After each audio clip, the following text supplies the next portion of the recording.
Hey, everybody. Welcome to another episode of CKCB Features, which is our interview episode. And if you're watching on video, you see there's 5 people here. You're probably wondering what the hell's going on. I'll get to that in just a second. But first, we got to do a little bit of housekeeping, just to let our listeners know what the hell's going on with us and everything, because it's been 3 weeks now since we've released an episode. We're just kind of taking a break. It happens. But this episode kind of dropped into my lap, and since it's a features episode, I'm going to go ahead and, it's going to get released, but I'm going to do it ahead of the final 2 episodes of, or maybe even 3 episodes of the British Bench. So just letting y'all know, we'll be back to normal next week. So anyway, I guess I'll start with the guest of honor here, Bryce Wardrip. He is the brother of serial killer Faryion Wardrip, who we covered back in episode 116. How's it going, Bryce? I'm doing real good. How you doing, sir? I'm great. I'm excited for this. And with us are the 2 people that were on with us back when we did that episode, because I was in between co-hosts at the time. We got Matt from the Mighty Murder Coaster. How's it going, Matt? Hi, everybody. Thanks for having me. And here in spirit, but not in person, is Jessica from Texas True Crime. Her internet issues. She'll be back. She'll be back shortly. I mean, this happened the entire time when we did the Faryion Wardrip episode. And of course, we have my lovely co-host Sandra. Hi, Sandra. Hi, everybody. So that's out of the way. Bryce, do you want to do a kind of like a recap on Faryion, or do you want me to, or what? Well, it's whatever you want to do, because I know that you can go ahead and I can pick up, because I know there's a lot of unanswered questions about what my brother's done. And of course, we pronounce his name as Faryion. It's a very, very unusual name. Like, my name is Bryce, and I was named after Bryce Canyon, which because my parents went to Arizona for a while. That I have family out there, and Farrion's name. We have, like, my sisters, they're named after certain family members, Roy, Alice, Georgiana. There's because they married. Well, my mom and dad named Georgiana was after my dad and my mom, which is George and Diana. They just kind of put it together. So, Farrion's name is just basically, is a very unusual name. Our last name is basically, Wardrip, which is, Irish, Indian. So it's, there's a lot of deals whenever you Google our name. Everybody pronounces a lot different. But Bill, we'll let you take the lead. And you guys, I'll just answer whatever questions you guys want to answer, because this is 40 years in the making of something that's going on that I don't understand why somebody who stands up in court and says, I'm guilty of this crime, but has drug it out for 40 years. I don't get that. Yeah, me either. So back in the 80s, he killed 5 women that we know of, and pretty much every single one of them, or most of them, he knew personally. And I'm not going to go through the whole detail. I mean, people can go back and listen to episode 116 if they're unfamiliar with the story. That was a crazy episode too. But most of the people he knew, there was one that he didn't know, and the husband of that woman was basically, his life was ruined because of it. Oh yeah. So when he was on trial, or when he was in jail, he was interviewed by, he was allowed to speak with the father of one of the victims, and the father asked him what happened, and he starts giving details of a different murder. Mm-hmm. and there was a lot of really bad police work leading in the beginning of this story, but at the end they really pulled it together and did some impressive work. That they did. So, I mean, that was one thing that, just the whole thing with that spit cup. That was, I think that was my favorite part of the episode. That was a 1 in a million, because apparently at the Only Door and Screen where he was working at, That same cup came out of a coffee vending machine that was, 20, 30 people used and just would throw it away. So that was one of those type deals. That was a diamond in the rough. But luckily, Jim Little was very observant on what he was watching and realized he was eating crackers. And when he looked in, he actually saw, those cracker crumbs on the cup and, got it out of there. I mean, but he got Farron's permission, and Farron was like, "Oh yeah, help yourself," and Farron was like, didn't even think twice about it. And whenever John Little got it out, and then because he was around us at the time, I didn't realize that whenever, things were going on, that, they were following us, they were monitoring us because, Farron would come to the house, he was going to church, going to work. And then when I had actually had to hire Farron for some help, I had to get permission. I had to show proof that I paid him for some help that he was doing. Cause he had the anchor monitor on and all of his movements were monitored, every bit of it. And so that was a diamond in the rough. I mean, if he'd have grabbed the wrong cup, we wouldn't be sitting here today. Right. And just really heads up he must have had binoculars sitting there watching him, from across the way to be able to see that he was eating crackers. Yeah. Cause John Little told me that, he would bring laundry from the house and would do it there at the laundromat right directly across from Only Going Screen and was watching it. I mean, he would bring the laundry in, would sit there and do laundry all day long. But his break times and his patterns were, pretty sufficient because, his wife that he was married to at the time, was basically, she would bring him, something to snack on during break time, or, she may bring him lunch or, do another break time. And so go back and forth. And there was a lot of things that I didn't know that was going on outside the scenes because, when you're not being followed by the police or you've never been in trouble, you're not looking over your shoulder. So you just don't realize what they're doing until the time that it all came out. Right. The one thing that was on, Jessica's mind, my mind, and Matthew's mind, going through that whole episode is what caused all of this, because there's not a lot of information out there about his childhood. But when you and I were talking, the signs were definitely there, but for whatever reason, they're not included in the information that's out in the story. So, just tell us a little bit about his childhood growing up and, your relationship with him and what. Well, we had our relationship with there's 9 of us total. I've got 6 sisters and 2 older brothers. I was the baby of the family. By the time I was born, they're looking at, almost a, 8, 9, 10, 10-year difference. So when I'm 4 or 5, they're, teenagers. And so, I always wanted to be around them. They basically terrorized me. My older brother, Farron, and my brother, Roy, terrorized me.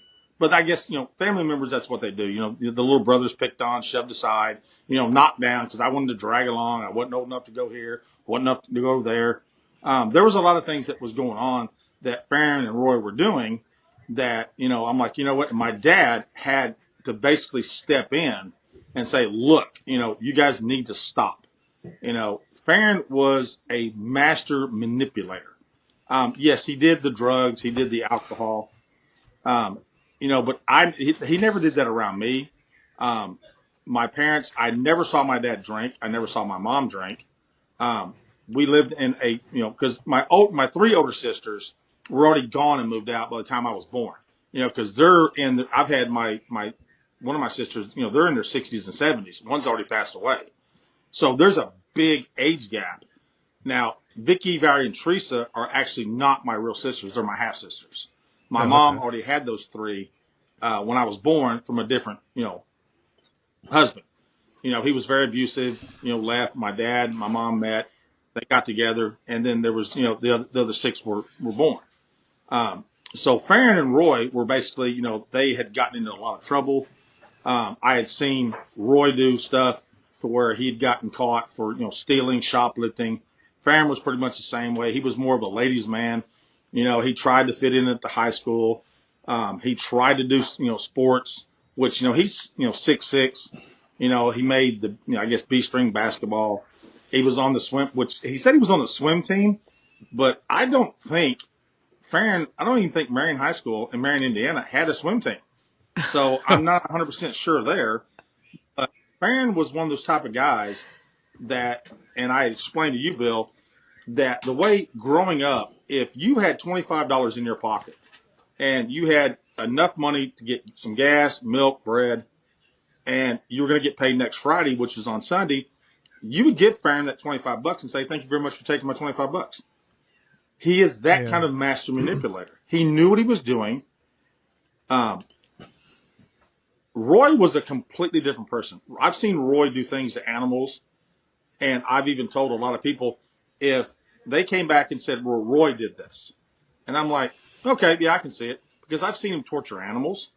Because he actually got in trouble for dipping cat's tails in gasoline and lighting it on fire and setting the alley on fire in Marion. I've seen him throw cats over, clotheslines. I've seen him, cut, I'm on a swing and he's walked up and cut it, I've slammed it to the ground. And that's where my dad had to step in and says, "Look, guys, you guys are abusing Bryce. If you do it one more time, you guys are gone." And I remember, getting peanut butter and jelly sandwiches slammed in my face. I mean, not to say that I didn't retaliate. I did. Oh, I did. I retaliated big time. I would catch them with, backing down an alley with a moped and, throw a cat on them, or, I would, sneak up on them. And one time I was telling Bill that, my mom and dad were gone out of town, were going to go out to eat or whatever. And they literally tied me to a wall and was throwing darts at me, and they showed up early. And I actually have a hole in my forehead where everybody asked me, "What's that?" I said, "Well, I have a stainless steel dart tip because they were throwing darts at me and it stuck into my skull." Farron grabbed it, snapped it off, and said, "If you tell your mom and dad, we're going to retaliate twice as much." I remember one time them scaring me so bad that I literally was screaming and I stopped. And my wife, when we go to scary movies or what do we do, she looks at me and is like, "Are you not scared?" I go, "No," because I literally had the shit scared out of me. I mean, I was like, and I stopped. This is 6, 7 years old, 8 years old. I'm like, it's gone. And so we turned around, and I remember, one time that they did this to me, and I'm like, "I'm going to get you back." And I remember one time being at the top of the stairs, and I had one of the old-fashioned curtain rods that are white, at the time, had the, pointed in. I chunked it down the stairs and hit Roy, went through his arm, because if I didn't stand up for myself, it was just going to get worse. Right. And that's when my dad and my mom had to step in and says, "Look, y'all have got to cut this out. Somebody's going to go to the hospital. Somebody's going to get deal." But then Farron and Roy, they finally moved on and moved out of the house in Marion, where they both went into the military. Farron went into the National Reserves. Roy went into the Army. And so I was like, okay, well, now, I'm fine now. I didn't become a serial killer. I didn't, go on a drug bender. I didn't, indulge in, alcohol abuse. And I just was living my life. And I was seeing a pattern where Farron and Roy were in and out of our lives. And I just really didn't understand what the aspects, because I was raised the exact same way that my dad and mom raised me, along with my other sisters, that they raised Farron and Roy. Farron is one of those type of guys to where he is going to sit there and he's going to manipulate you. He's going to con you. He's going to do all kinds of things to you and get away with it. And you're thinking, okay, well, that's perfectly normal, because he flew under the radar so much throughout his life. It's not even funny. Well, and didn't you tell me that Roy kind of like became a drifter and would disappear for long Roy, periods actually, of time? I've been married. I met my wife at Archer City Rodeo. We dated for a week. 6 weeks later, got married. Been married for 33 years. And she's met Roy one time. And we were in Vernon, and I was working at a co-op, and him and my mom and his wife or whatever show up, and they're like, "Oh, so we invited him for supper." And Roy goes, "Well, it literally tells my wife, 'Well, my God, you're fat.'" And I'm like, she's like 9 months pregnant. Well, that dinner got revoked. And my mom ended up kicking him out between Vernon and McGargle, which is in the middle of nowhere. And Roy would drift and disappear. And then he would call us and say, "Hey, the police are knocking on my front door. Can you wire me $25 to Walmart so I can do this?" Which I never did. I've had my dad has drove to Louisiana and picked him up with no shoes. His feet are bloody red. And it was just, and then he would regroup, no big deal. And then he literally got in with a gentleman that would rebuild homes and natural disasters from like Hurricane Katrina. And they basically took him under. but it got to the point to where his drinking got so bad that they couldn't handle it. And then he would disappear. And then I remember one phone call that I got from Roy that he's like, hey, man, he said, they're beating on my front door. I need this amount of money. Can you help me out? Blah, blah, blah. I'll send you $5,000. And I'm like, Roy, you're not sending me $5,000. I know, and I'm not sending you any money. Well, at the time, he had gotten a settlement because his disability through the military came through, and he got around 50 grand, and he hauled butt to Mexico, and because he had tuberculosis and he was not taking his medication. So they were going to actually arrest him and put him in jail so he could take the medication. And he disappeared down there. So he was in Mexico for years until I got a phone call from some Mexican mafia type deal, whatever. And, he died of a fentanyl overdose and so on and so forth. And I'm like, okay, I see that. Farrion, on the other case, well, let me back up. When all this stuff started going on with Farrion, Roy disappeared, gone. I mean, the day he got arrested, Roy was gone. That he wanted nothing to do with it. And we didn't hear from him until back when we were actually living in Weatherford. And it was years. We're talking 15, 18, almost 20 years before Roy, tracked us down and called me. And he was headed out to Mexico. And it's like, he flew under the radar. He wanted nothing to do with what all was going on. And I still believe in my heart. I mean, because you got that little voice in the back of your head. He knew a lot more than what he wanted. But he flew up the radar so much that he just disappeared, and he wanted nothing to do with it. I think you have not one but two serial killers in your family. I wouldn't doubt it a bit. And I was going to ask. My whole entire deal is that, I'm sorry. I was just going to ask, do you think part of the reason Roy wanted out of there was possibly could he and Farrion have been in on some things together as well? So he wanted as far away as possible. It would not put it past me because of the fact that the way they were, because they were both in the dealing drugs, the alcohol. They hung out together. They were in the same area. There was where Roy lived on Old Shepherd Road there in Wichita Falls. Farrion was not too far away. They knew they ran in the same crowd, and there's just too much of it that was going on at the time. With me being in high school, you just don't put two and two together. But as you get older, and everything that I've learned in the last 25 years of dealing with, the law enforcement, the prosecutors, they've come up and said this, they've said this, and I'm like, well, you know what? I doubt that. I don't think so. But then at the time you think about it, you're like, okay, well, that kind of makes sense.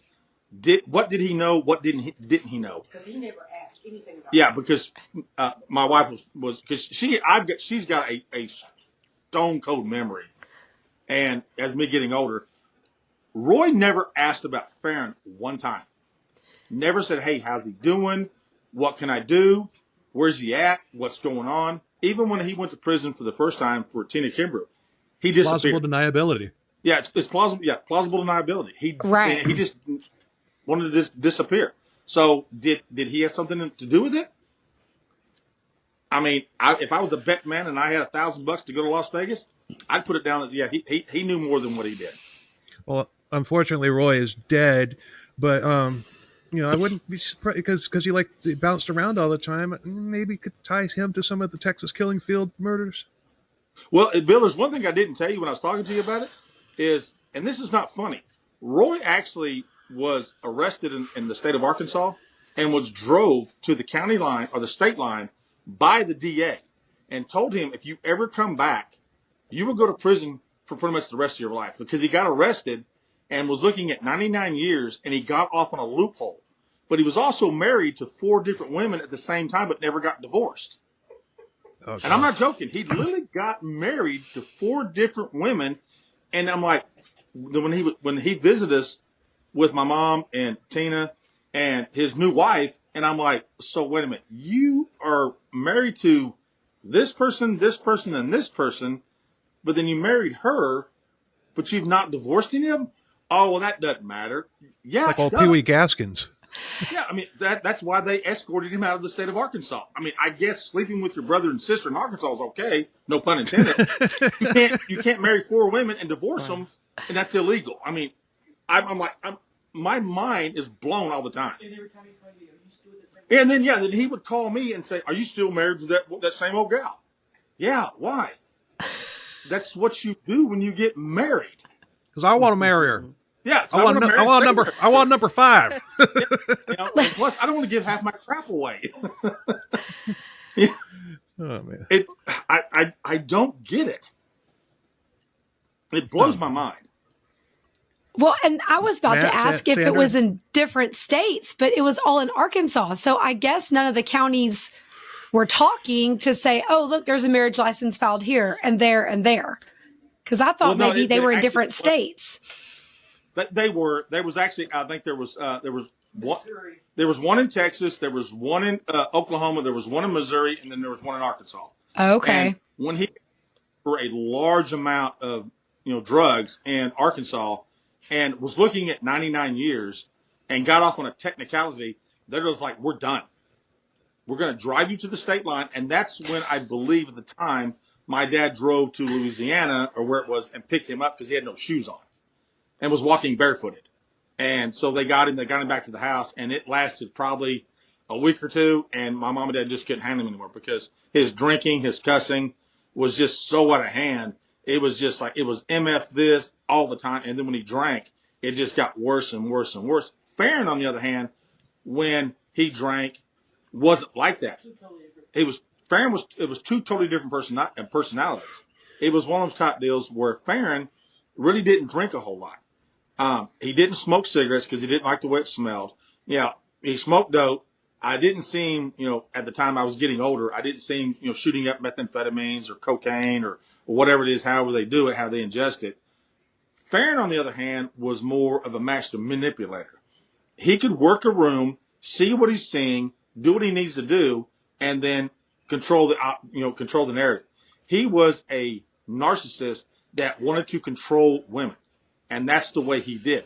He would pick out women that looked almost just like what his first wife, Jonna, was, and then took everything out on them. But that was before we knew anything, because we thought that his murder of Tina Kimbrough was his first and his only one. And that was it, and I still had my doubts about that. But, we went through the process, and I'm like, okay, and then it was just one of them type deals. But then we found out that, it's been 40 years since, the first one, Yeah. Just had a question. I mean, and this is more geared for you, Bryce. After all this happened, and I know, you have a wife, you've been married for a long time. Has this ever affected your life in a way that people know who you are, know who your brothers are, and are scared of you? Does your wife's family? I mean, I'm sure they don't think anything bad of you knowing you now, but I mean, were they like, who are you marrying? Yeah, well, we can go back. And my father-in-law, who's, my wife, before we met back in the 80s, was actually grounded from going to Wichita Falls after dark. She could not be in Wichita Falls after dark. And my father-in-law at the time was, he's, old cowboy, farmer and rancher, been doing it for 60 something years. When we got married, it was never really discussed. And then when it all came out, when Farron got arrested on Valentine's Day and we went up to Wichita Falls, we dropped the kids off at my father-in-law's house. And he's like, "Look, I'll keep the TV off. We're not going to involve the kids in it.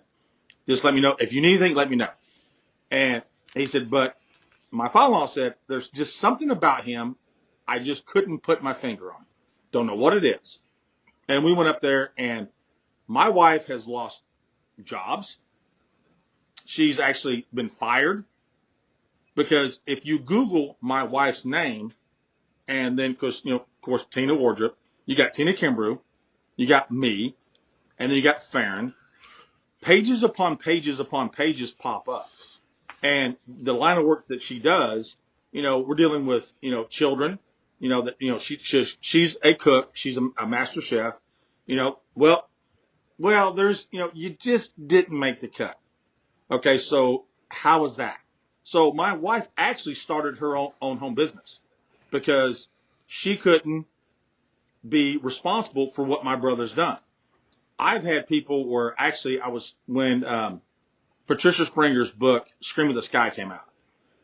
Me and my wife were sitting in a doctor's office, and this lady's reading the book, the same book. And I went, oh, crap. Yeah. And she gets up and moves to the farthest point of the room because we both do kind of look alike. And I had to tell her, ma'am, I'm not Farrion. My name's Bryce. He's my brother. You have nothing to worry about. He's on death row. He's locked up. And they're like, oh, we've had friends. We have what we call a very small circle. I friended Bill on Facebook, which that makes friends number 10, because we run a very small circle. Because we've had friends that we've had for years. Oh, well, it wasn't your fault. You couldn't control what your brother did. And then they have daughters, wives, and then they would slowly just fade away. And I'm like, okay. So about 20 years ago, we just kept our inner circle very close. I've got one really good friend that I have, and that's about it. And, he doesn't ask about it. He knows the circumstances. If he wants to ask me questions, he can. I answer everything truthfully. I've had people come in to what I do. And matter of fact, with your response was my boss that I've been, as ranch manager for about 5 years.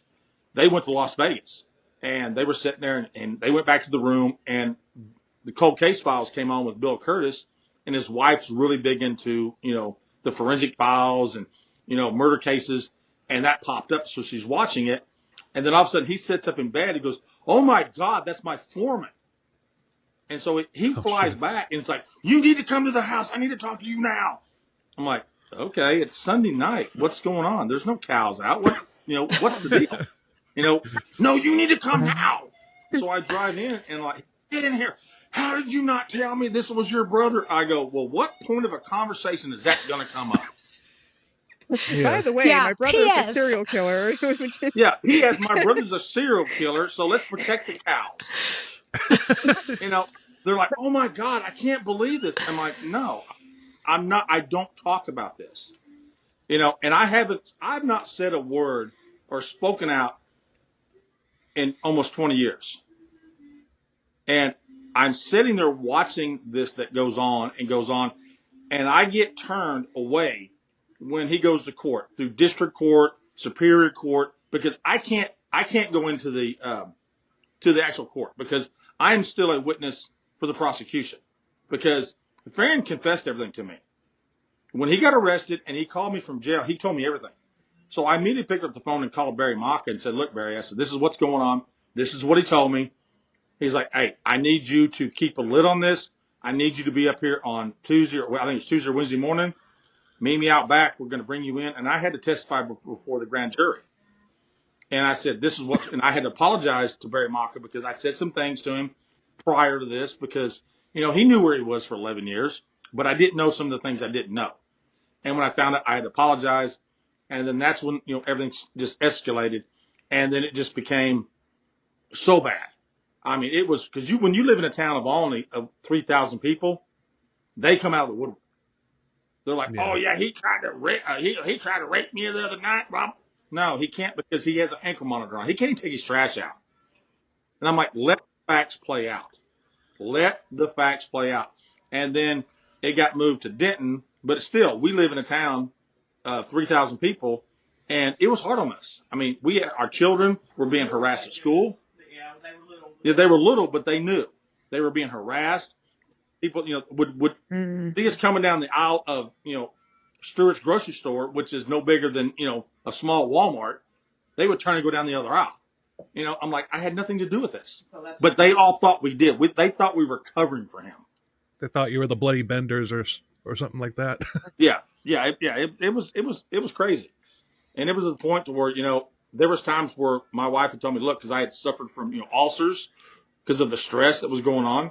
And she's like, look, let it go. And then, when the trial started, we had to go to Denton, and I was not allowed in. She could go in, but I was not allowed in. I had to sit out in the hallway. And then they basically told him, hey, look, if you take the stand, we're going to put your brother up there, and he's going to refute everything you say. And then we went to lunch with the DA and everything and came back and said, oh, my God, we got a serious development going on. I'm like, what's going on? He confessed. He stood up to the judge and said, Your Honor, I'm guilty. I did all this. I mean, it was just, and it blew my mind. So then when the sentencing phase showed up, they said, look, if you take the stand on your behalf, we're going to put your brother up there, and he's going to refute all the stuff that you said about how you have, you're a changed man. You're a man of God. You did this, you did this in prison. You did this in prison, and it's all lies. He did it to get out of what he knew what he was doing because he wanted out. Matt, you have any questions? You've been quiet over there. Oh, no, I'm just listening. It's fascinating stuff. Oh, yeah, by the way, Matt, I'm not a Mormon. Well, you could always become one. You can always join the church anytime. Yeah. Bringing up the ones that what's that, David, not David, but Jeff, because they're actually out. There's a giant church. They're actually that big. I know who you're talking about, yeah. Is Warren Jeffs. It's in San Angelo. Yeah. Yeah. That giant complex. Warren Jeffs. We did a 2-part episode. Yeah. We did a 2-part episode on him a long time ago. Yeah, see, Matt and Bill and Jessica, I did my research on y'all. because it's not because I trust people, I have to do it. Because I don't know what their motive is. Yeah, it's and I've had like the last ranch manager's job that I had, it was for the gentleman that owned it was a major corporation. This guy was worth billions. And they did a background check. And I was sitting there sweating it, and he was like, Bryce, and I told him up front, right when the interview was going, right at the very end of the interview, I said, look, when you do a background check, this is what's going to come up. But I was for the prosecution. And he was like, thank you for being honest. And which I got the job, but I was honest with him. I don't hold back from my past because, it's not my fault. But I've been paying for this since I was 16, 17 years old on what he's done. And I don't understand why Texas is the way we are, is how he just sits there. I don't get this. Yeah, that is kind of odd for him. Because, Texas usually doesn't wait around like for executions like California or some other states do. Yeah. And it is. me and my dad have gotten into it because, at the time when Faryion was in jail, he was blaming my mom, blaming my dad. He was blaming he has OCD, he had ADD, he had a learning disability. He, came from the wrong side of the tracks. My dad, he wore hand-me-downs. And I'm like, no. So I find because what was sad about it is both my parents are passed away. I don't have a relationship with any of my sisters because they all hauled butt and they all have different last names. And so it was just me, Tina, and my kids were left alone. And I'm watching these articles and these news deals come out about what he's saying about my mom, what he's saying about my dad. So finally, I did sit down with the Wichita Falls Times and Record News, and I did about a 30, 45-minute interview in the deal. And what I said was, and I'm very honest about this, I said, well, what needs to happen to him is take him out back and put a 22 up against the back of his head, pull the trigger, and throw him in the dumpster because he got a lot better off than what his victims did. And my dad read that, and he got mad, which, he's my son. We both got into it. And I'm like, Dad. But nobody stood up for my dad. Nobody stood up for my mom because my sisters didn't want nothing to do with being brought out into the open because everybody had, they didn't want their friends to know. My nieces didn't know until they were in their late 20s what he did. And I'm the one that exposed it because they were coming down on me. And I sent an email out and I'm like, well, how dare you, bring that up? How dare you bring this to light? Really? But it's okay for us to do the pain, the agony, and being ostracized, kicked to the curb as we're related to one of the worst serial killers in North Texas. But that's okay. You don't have my back because you don't want to be known because you all have different last names. And it blows my mind. I wondered if did you ever consider like saying, screw this, I'm going to change my name. I'm going to go. No, I'm too, my dad raised me as a very strong person. My dad was very strict on me. He was strict on Roy. He was strict on Faryion, but they just took a different path. And I'm very proud of my last name. If somebody walks up and says, "What's your name?" Because and a lot of people, what they do, and I don't know if it's a good thing or a bad thing, is because they misspell it. It's either Wardrip, Wardrip, Wardrop. They don't spell the last name correctly, so they kind of don't put two and two. Because a lot of people think I'm related to Michael Wardrip or Darryl Wardrip, who are NASCAR. So I mean, I'm like, I don't really correct them, So Yeah, Faryion Wardrip. Yeah, there you go. he drives the Cheetos 666 car. Yeah, yeah. Actually, I've never kind of really put it that way because I'm a huge NASCAR fan, and I guess that could be a sponsor. 666, the devil within. Hey, or an Uber driver. Now that car would have to come out of Georgia. Yeah, or Alabama.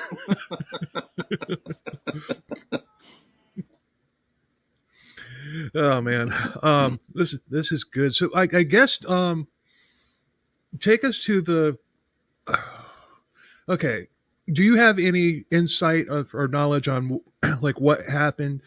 Kind of because in the information that's available, he was a raging alcoholic, but you're saying that he didn't really drink. So did that come later? Farron was a raging alcoholic. That's what they're saying. That may have came from him. I don't know. I never saw Farron drunk, but like I said, when he got married to Jonna, they lived with her parents for a while. And then I remember one day coming home, and Jonna, they were living with us. My mom and dad and me. And of course I gave them my bedroom and do what I needed to do. But Jonna was real bad about when I would leave the house just to go check the mail. She would lock the front door. I didn't have my door keys. Who locks the door to go check the mail, at the mailbox? And it was really irritating. Well, one day I came home, the door was locked.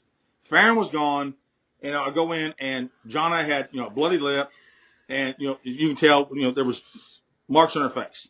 And I asked her, I said, what's going on? She said, well, I don't want to tell anybody. And I said, okay. I said, did Farron hit you? She said, I don't want to get involved. So I knew what happened. And so I went down, and where we lived, my mom and dad ran a trailer park by Shepherd Air Force Base, and there was a pool there. Farron was down there swimming in the pool, just maxing and relaxing because, he was work nights, whatever. And I snatched him out of, and we got into it. And I'm, 16, 17 years old, and we get into it, and I beat him up. And I'm like, you don't hit a woman. Well, then they moved out. My mom and dad got him, and Jonna because my mom they invested in this trailer park. So my mom and dad got them a trailer where it was, several rolls over, but, they were working. Eventually my mom and dad had to kick them out because they didn't pay the bills, then disappeared. It was one of them type deals where I never saw Farron drunk to the point. I mean, he may have been belligerently drunk in the middle of the night, doing what he needed to do, but he never drank around me because apparently I didn't have the money to buy him beer because I couldn't buy beer, but I remember a lot of times where Farron and Roy was around because my dad's health problems, but they were never drinking.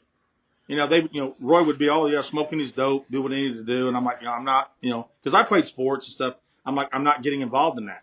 But Farron if he had a drinking problem, he hid it very well because I never saw him drunk. So when he's out there making causing a ruckus and all that stuff when on I believe it was his first two murders, because the first one he was like out there in the apartment yard just like causing all sorts of racket, and Tina goes and sees what's going on, and that's when he invades the house. Because on that with Tina Kimbrough knew him, and right. Well, because this was the first murder, which was the last. Tina Kimbrough knew him from like Stetson Stardust, which is in Wichita Falls, and he was causing a racket. I don't know if it was because he was trying to get her to open the door to make him feel sorry for her, or what he needed to do. I'm not real sure. But when he got into the apartment, she was calling his name, which he has a nickname, which is Gonzo. Gonzo, what are you doing? What are you doing? What are you doing? What are you doing? And he would always tell them, I'm going to do to you what you did to me. And they didn't want a physical relationship with him. So it just built up and built up. Now, was he completely, on drugs or alcohol? I don't have the toxicology reports to say yes, he was, no, he wasn't. But I do know that, he would play into the victims of these women who were nurses or going to school to be a nurse or whatever. And they would feel sorry for him. So they would open the door, let him in. Hey, you're causing a problem, because where the murders occurred with Tina Kimber was actually a really nice apartment complex. So that way she wouldn't really get in trouble, didn't want to cause a scene, or whatever. She would get him in here to calm him down, to try to help him out. Oh, I've got a drug problem. Oh, my wife kicked me out, or, oh, I'm getting a divorce, or, oh, I have no money. I have no job. But he said that she owed him money for drugs and was trying to collect it so that way he can do what he needed to do.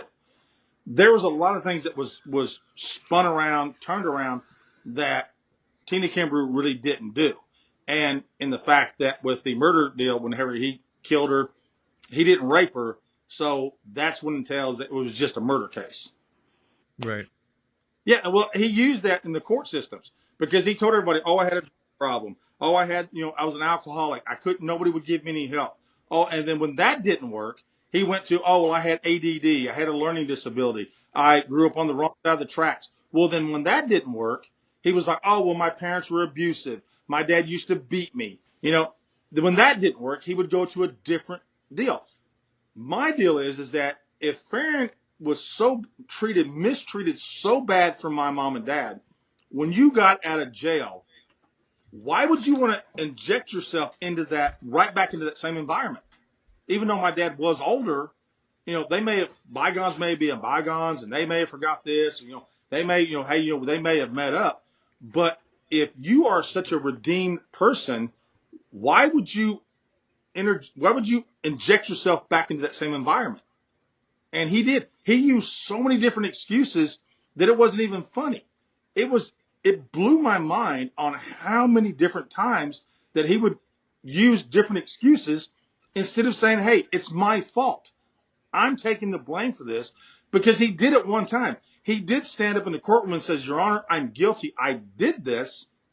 But then when it didn't go his way and he got the death penalty because they deemed him a menace to society, that he would repeat his pattern, because he was doing when he got out of prison.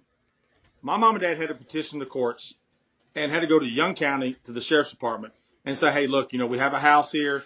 They had to get permission from the sheriff's department, Parker County, Wichita County, and it took him a while. He got in there and he started kind of right back where he was of, hey, you know what? I'm going to straight narrow path. I'm going to get a job. I'm going to do this.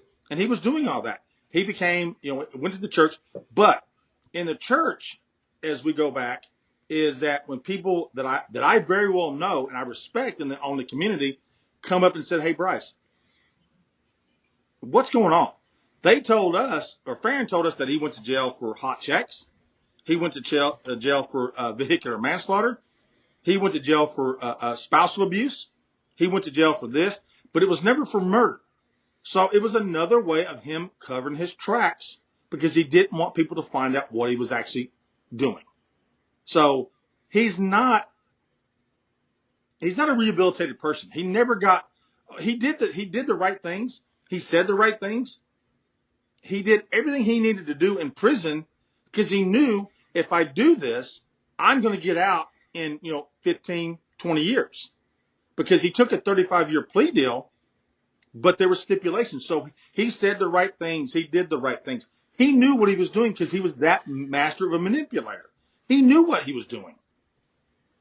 Has he ever, since going back to prison, has he ever come to you, tried to contact you, tried to say anything different, tried to No, come actually, clean? From what I understand from my mom, I got a letter. Actually, he mailed it to my mom, and he wanted to send me a letter. And I told my mom, I said, you can just, put it to return to sender. I want nothing to do with him, because as the trial went on, he was sitting on death row. I knew what he was all about. I did not want to hear it, because when he was in prison the first time, when I went down to see him, the 11 years he was in the Texas penitentiary system, we found out that he said that he went, because everybody goes to the Walls Unit, which is the giant, massive brick stone wall in Huntsville, Texas. Every prisoner goes there. Then you get dispersed out once you get categorized. What's this, what's that. He was telling me one day that that, oh yeah, he was sitting there and this big 7'5" guy was sitting up there, had his shirt off, and he was sunning against the wall, and nobody wanted to talk to him. And they're like, oh no, don't go over there. Don't go over there. And I'm like, okay. I'm like, who was it? Well, you remember the guy back in the 70s about the Texas Chainsaw Massacre, Leatherface? That was him. But I became friends with him. And I'm like, Farron, I said, that's Warren. Yeah, we researched. That's Warren Gee from Ed Gein from Wisconsin. And he dressed up as a woman, so you're lying. And so I caught him on that.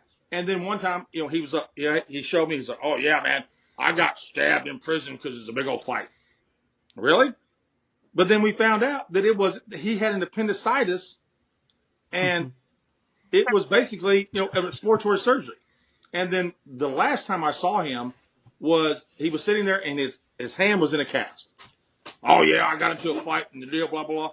And that was I told him, and my dad actually praised me and said I was very very well, how I handle myself, because I told him I would never come see him until he changed his ways, because he's getting stabbed, breaking his hand. That was a lie. So back when he killed Tina Kimbrough, he had still continued his lies to make him this giant martyr that he thinks he is, which is not true. He lied about everything, and you had to literally watch him, and that really blew my mind that he knew that he met the Texas Chainsaw Massacre guy. And I'm like, Farron, we love horror stories. That's never happened in Texas. That was in Wisconsin. That was Ed Gein. Oh, well, that's what they told me. Well, then you need to do your own research. It was crazy. He's like, but it's the same master manipulating of what he does. And so when I got that letter, I never read it. I told my mom to write him back, to never contact me, never, ever. And I even hate to use the words my brother, because I told him he's dead to me. But I want to be there when they execute him. But depending on that I talk to, because with me being on the prosecution side, it's more for only family members, because I want to make sure justice is served, because we're going to bring it up later on that I've talked to Bill about. There's more than meets the eye with him. Farron drove not a wedge. I mean, my wife has been, I can't say highly enough of my wife. I really can't. I can't give her, I can only say that, she's a saint, because she has dealt with me for 33 years. Am I perfect? No. Have I made mistakes? Yeah. But anybody in a normal situation would probably already be gone by now. But she knows that it was not my fault. She knows, and the crap and the shit that she's dealt with because of him, it is beyond me that, her dad even said, look, I don't want you doing this. I don't want you, because he didn't even know me at the time, and I'm like, and then it comes to light, but my father-in-law he never took judgment on me. He said, Bryce, he said, you're a hard worker. He loved me to death, because, we'd get up, in the middle of, we'd leave at 3 or 4 in the morning, and, we'd make a half a round, plowing tractors, and, and then make another half and go home in 14 hours and drive back. He never asked a question. He never said, hey, what do you know? He never,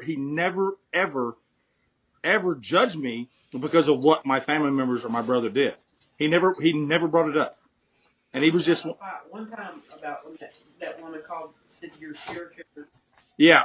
One time we got cops calling. Yeah, and actually we got the cops calling us because one woman was doing something, and she's like, well, you're a serial killer brother. In front of my daughter. And, and that's what we got. And then we got the cops calling us because, we're causing the disturbance, but we're not the ones that approached me in my car and calls and says, well, you're a serial killer brother, which we had nothing to do with. I've had so much crap that went on that I've even had the law enforcement be involved, because we're being harassed of what my brother did. And they don't realize, because they don't do their research, that I'm on the prosecution side. I'm helping them keep him in there. And it just blows my mind. Even my sisters, like, oh, you're just in for the money. Really? What money? I was going to say. When I contacted Bill, did I ask for a dime? Nope. No. It's because On it's the not record, about the money. I've had it's people about approach me about writing books, and I feel that's blood money. But it's being this long, I'm really starting to change my opinion on this.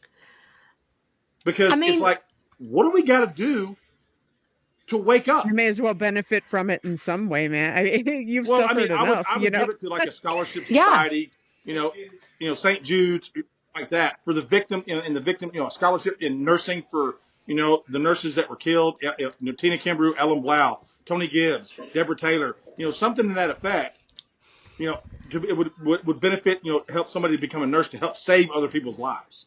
well, at least then But it's you like, could what tell do your I have side. to do to bring? Exactly. Because I kept quiet, and everybody thinks, oh, well, oh, yeah, I'm driving, a $90,000 one-ton dually because of my brother. That doesn't happen. It's not happening. I've never asked for a dime. it happens. It happened because you're very good at what you do. Yeah. I mean, and it's aggravating that I've had even my sister say, oh, well, you're doing this for the money. My sister, are bitches. And I'm gonna put that out there. They're bitches because they want to shut up and not do anything because they don't want the recognition because they all have high profile jobs.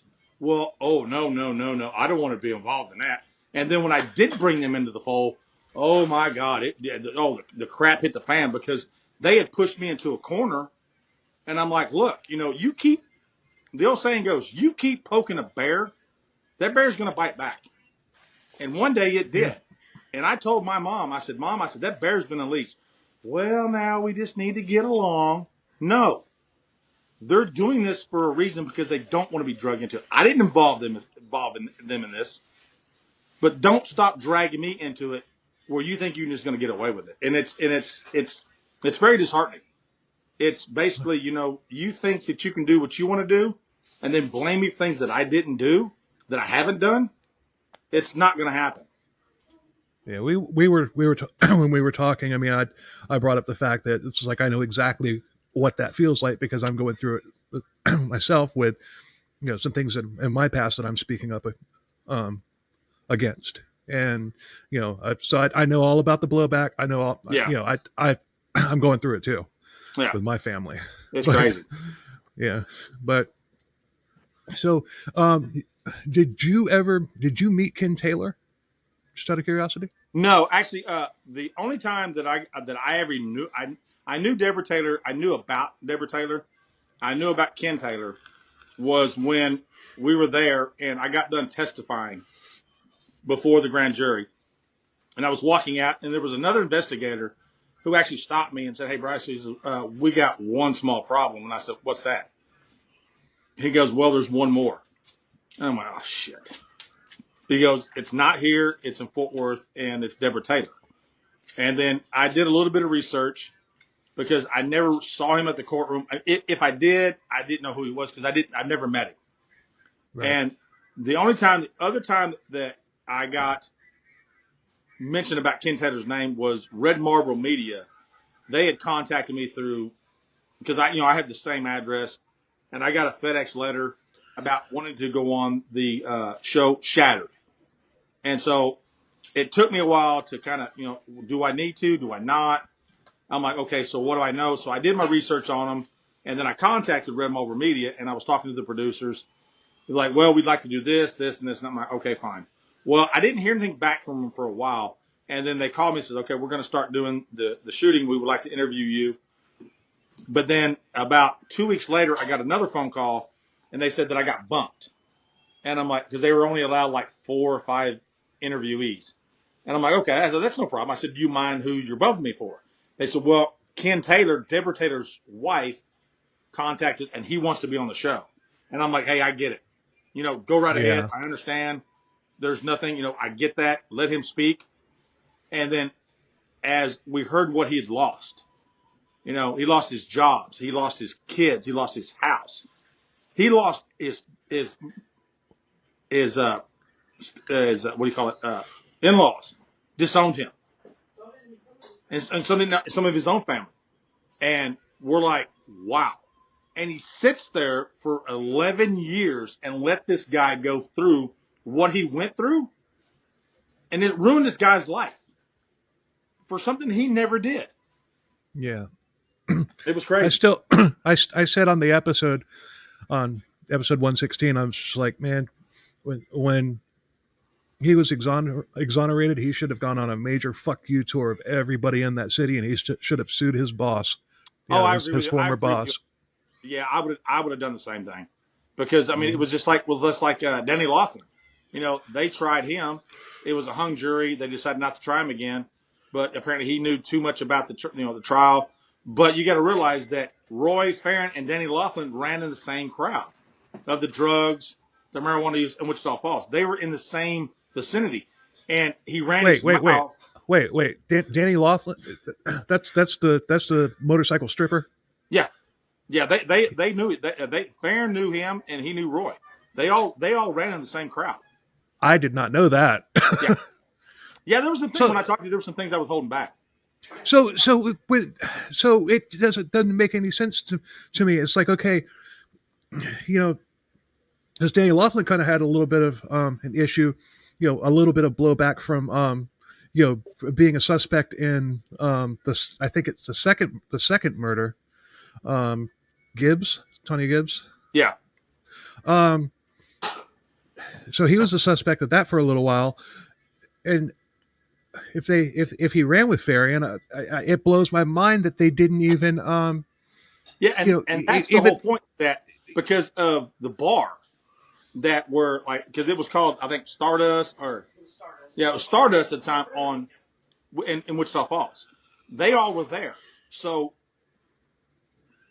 Tina Kimbrough, Tony Gibbs. Why is Farrion going to a male strip show?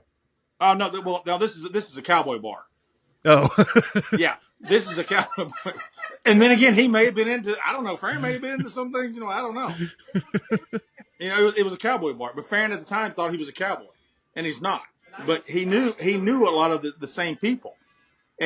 But what got Danny Laughlin in trouble was because he knew where the body was. He knew about the bus. He knew about, there was things that he knew that were like, okay, how did you know that? He said he read off the file. Yeah, he said he read it off the file, which was not public knowledge. No, while he was in jail. And he did that while he was in jail. And that's what he said.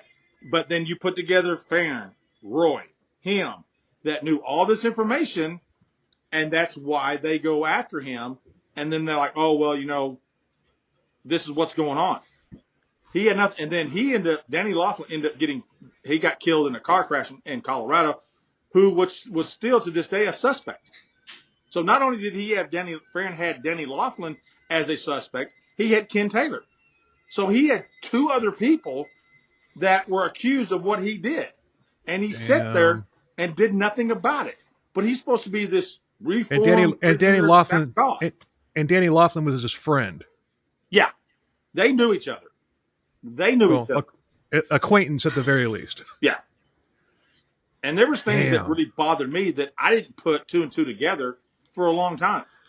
And the one thing that I did put two and two together was when my brothers never gave me anything. I mean, it was a hard time. They want to go beat me up or whatever, punch me, do whatever they need to do. But that's what brothers do, because they want to pick on me and make me this tougher person. And I remember the day which at the time, back in the 80s, didn't know what was going on. And Farron just gave me a knife. And this was 84, 85? 84. And I'm like, wow, why are you giving me this lock blade wood handled knife? You've never gave me anything before in my life. Oh, don't worry about it. Here's just something that you have. Well, me and a good friend of mine and my mom and dad, we went to Altus, it's north of Wichita Falls, which me and my dad, we love dirt track racing. And Kevin was playing with it, and, we had it. Well, we were coming home that night, and I even told the prosecution this story, was that Kevin had it, and he had it in some coveralls in his back pocket. Well, when he jumped out of the back of the pickup, because my dad said it's too cold, y'all need to get up in the king cab, he lost it. And so I told Farron the other day, when I got home the next day, I said, hey, Farron, I said, I'm sorry, I lost that knife you gave me. He got real nervous. He's like, where did you lose it at? And I go, well, we were outside of Altus, and Dad told us to get in the truck, and somewhere between here and Oklahoma, it's gone. He's like, don't worry about it. Don't worry about it. I still today believe in my heart that was one of the murder weapons that he used to stab one of his victims. But I didn't realize it until later on. Probably Gibbs. Yeah, he was pawning stuff off that I'm like, okay, to get away with. Just like when he was orderly. He would come home with blood on him. Well, he told us, he's helping patients that are bleeding, shot. When he was a janitor, then got promoted to an orderly, which, okay, he's doing a good job. But he's got blood on him. He's doing this. We didn't, when a doctor comes home from work and he's got his scrubs on, or an orderly, and they have, blood, nurses or whatever, you don't question that because they're at a hospital. That's where people get hurt. You're treating hurt people, So how many times has this happened? It was just the one time. Yeah, it was just the one time I remember because he never gave me anything. Because one was right before Okay. Christmas. Yeah, because it was right before Christmas at one time. And No, I mean, how many times did he come back home with bloody scrubs? From what I understand, because at the time he didn't live with us, he was living with his wife. It was maybe once or twice. So we don't know if that was the case of him being out when he murdered the victims, but with him being at the hospital, you those scrubs you can take off, throw away, get a new pair, and then that evidence is gone. It's just gone. You're never going to get it back. Any of his former wives ever said anything that they heard? Well, let's see. That he told them that. His first wife. He's a. By the way, he's currently married. He logged on to Prison Tender, found himself a wife. Not even kidding. No, actually, yeah. It's going to get good. Oh no! It gets better, Jessica. Sandra and Matthew. Oh, it gets better. He met and married. He divorced his friend, and then he married Glenda, which the church, because he was involved with a woman. They were engaged. The church said, no, you can't get married here because y'all need to go through counseling. And then so she called it off. There was just something about it. She called it off. And then he met another woman, Glenda, who her parents were deacons in a Church of Christ, which my mom and dad went to a Church of Christ. Farron was attending Church of Christ. They met, but they were from Lubbock. And they hit it off. So the church immediately said, yep, we approve. And so they got married. Well, the night before they got married, which to Glenda, he calls me and said, hey, bro, he said, do you think I should tell her about this ankle monitor? I'm like, what? He goes, well, according to the church, we can't sleep together because we're not married. She doesn't know about the ankle monitor. I go, you'd think maybe that's going to come up? So, yeah, you need to tell her. So at that time, Texas Monthly I'm Magazine. getting in my steps, monitoring my steps. Yeah. Texas Monthly had did an article on him about Tina Kimbrough. So she found out about it. Well, he lied and said, oh, no, they took his words out of context. That was bullcrap, blah, blah, blah. So they got married. And we're like, okay. So he invites me and my wife over to watch the Cowboys game. And so we're sitting there and she's like, oh, what are you doing? And I'm like, I'm drinking a beer watching the Cowboys. There's no alcohol allowed in my house. I'm like, okay, well, it's your house. I respect your rules. And then I think I said the word son of a bitch. Oh, you said damn. Yeah, I said damn. I said, God damn it, because it was a bad play. I just said damn. Because my wife throw an interception. So she gets off, and I'm like, screw this. You're watching a 13-inch TV. I've got a 48-inch TV at the house, picture in picture. I'm going home. Well, you can't talk to me like that in my house. I was like, well, I can say whatever the hell I want. She was nuts. She kept him on such a tight leash. She told him where to sit. Yeah. Oh, she did. She told him where to sit, where to go, when to stand up, when to jump. And I'm like, okay. So after, we're going to fast forward a little bit. So they got married in October. Yeah, they got married in October. 98.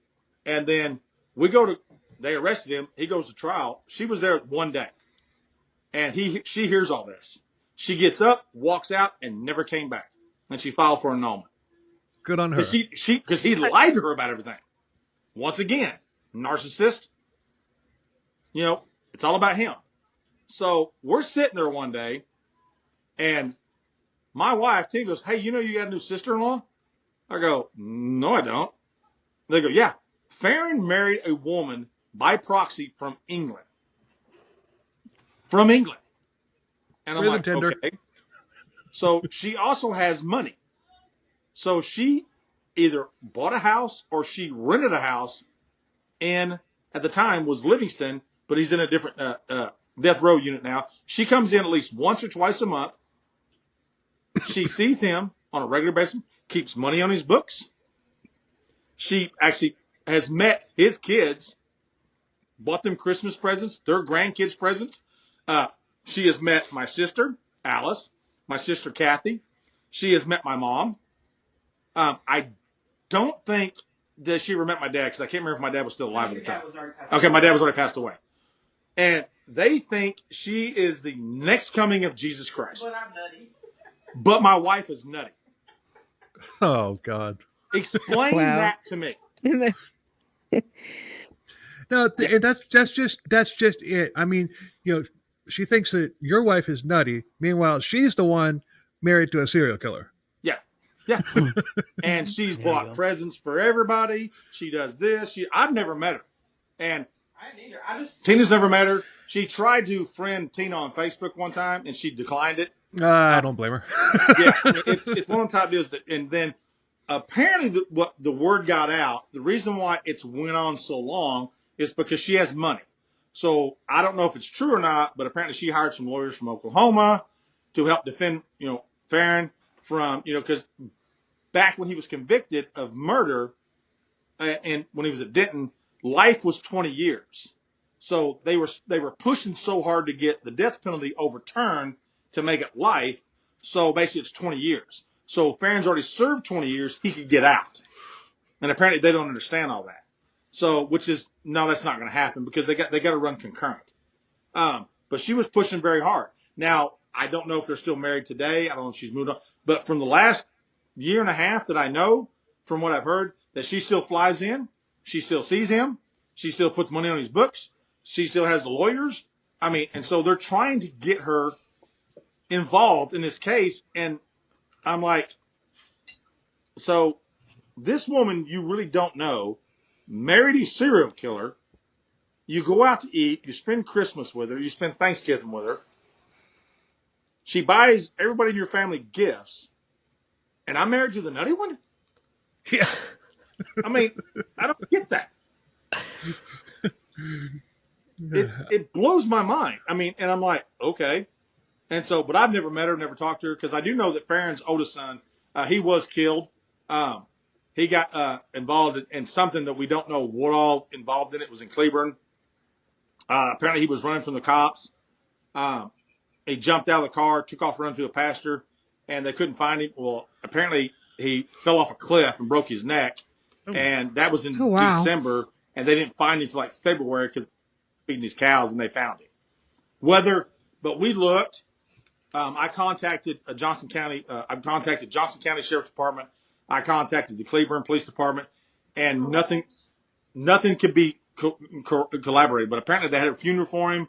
But then my sister Alice, who wants to be the martyr, she's like, oh, well, I'm going to contact the prison system. I'm going to let Farrion know. We're going to pray, blah, blah, blah. And because that's the way my sister is. My sister Alice thinks she's a martyr, that she stepped up and she wants to be the hero of the family, where she got into trouble because when she was called to testify in Farrion's behalf, she wrote a notarized letter to the courts saying that, Farrion, her kids have been around Farrion. He's, they've sat on his lap, blah, blah, blah, which wasn't true. And then they tell her, okay, look, we're going to call you. Well, I never said that. And then they go, we have the notarized paperwork right here, Alice. I never said that. They were actually going to get her for contempt of court.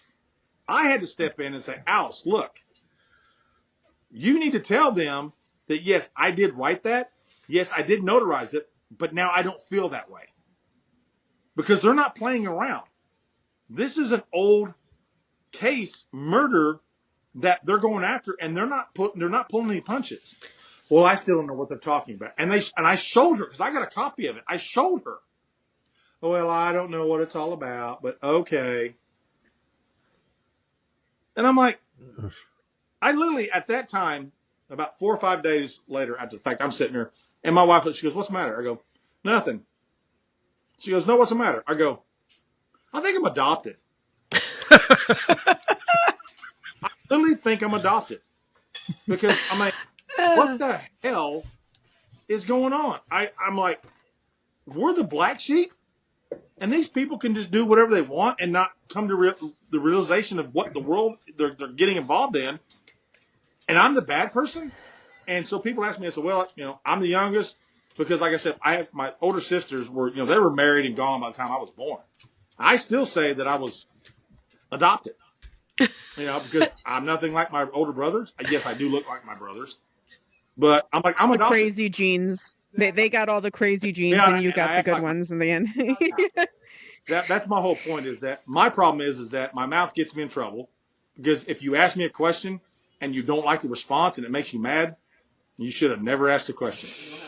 I do not have a filter, and that's got me in trouble a lot. But at least you know where I stand, and I stand on this very firmly. I stand on this very firmly because it's the fact that this guy has been sitting in prison. Well, actually has done committed these crimes 40 years ago. And there's no accountability. He's been on death row for almost 25 years. Actually, 25 years. What is 25 years on death row. What reasoning do they give y'all for the fact that he's still sitting there? We don't get anything. It's nothing. All we know is that his lawyers keep filing this motion, this motion, and then we actually talked to a lady through the Attorney General's office that I've been dealing with since pretty much the beginning. I'm not going to mention her name. Is that she said that 2 years ago that everything has been pretty much exhausted. The fifth, it got shot down. It went back to this. That got turned down. And they said he should be getting his DOE, which is date of execution, within a year. And that was 2022. But we don't know. We don't hear nothing because she's not even over it anymore. She's moved on to something higher up in the up. But this is what he wants. He wants to fly under the radar. Mm-hmm. And this is one of the reasons why I agreed to do this podcast is because we got to stop with these people sitting on death row costing us $40 million of our state's tax money when somebody stands up and stops the judge and says, Your Honor, I'm guilty. I did this. And the family members are passing away and not seeing justice. And the family members are passing away and are not seeing justice. And when he walked out of that courtroom in Denton, I'm sorry. And he said it sarcastically. And we look around, and I've got like 6, because when they sentenced him, I got 6 to 8 deputies sitting around me and my wife. And I know the deputy, the sheriff of Wichita County, and I look at him, I'm like, what the hell? Do you think I'm going to break him out of jail or something? He's like, no, Bryce. He goes, this is for your safety. I go, why? They said, because if the outcome does not come their way, they could retaliate, get into a fight, do whatever, because you've seen courtroom brawls. Yeah. Right. It's for your protection. Mm-hmm. Okay, I get it. And they deemed a menace to society because under the laws, life was 20 years. So he could be up for parole and be let out. But he was doing, when he first got out back in, 96, 97, when he had the anchor on, he was a womanizer. He was doing the same things. He was coming home and that monitor was blinking yellow. And he's like, bro, man, he goes, almost didn't make it home. He said, I was having coffee with some woman from my anger management, my Alcoholics Anonymous, and we sat there and was jiving this, jiving that, blah, blah, blah. And I'm inviting women back to the apartment. And I'm like, you're going back to the same ways that you're doing it. All that, and we had one lady that I actually got in trouble because he was dating this woman and she had one leg. And, she had a prosthetic deal. And I'm like, Fran, you do realize she's only got one leg? Really? I'm like, yeah.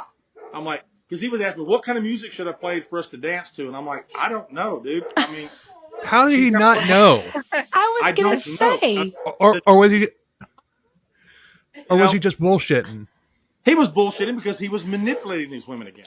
That was Yeah. Well, No, I mean, when he's talking to you about her, he acts like he didn't know that she had a prosthetic leg. No, because he was horny. He'd been locked up for 11 years. And I'm like, Farron, Well, I mean, can't do that.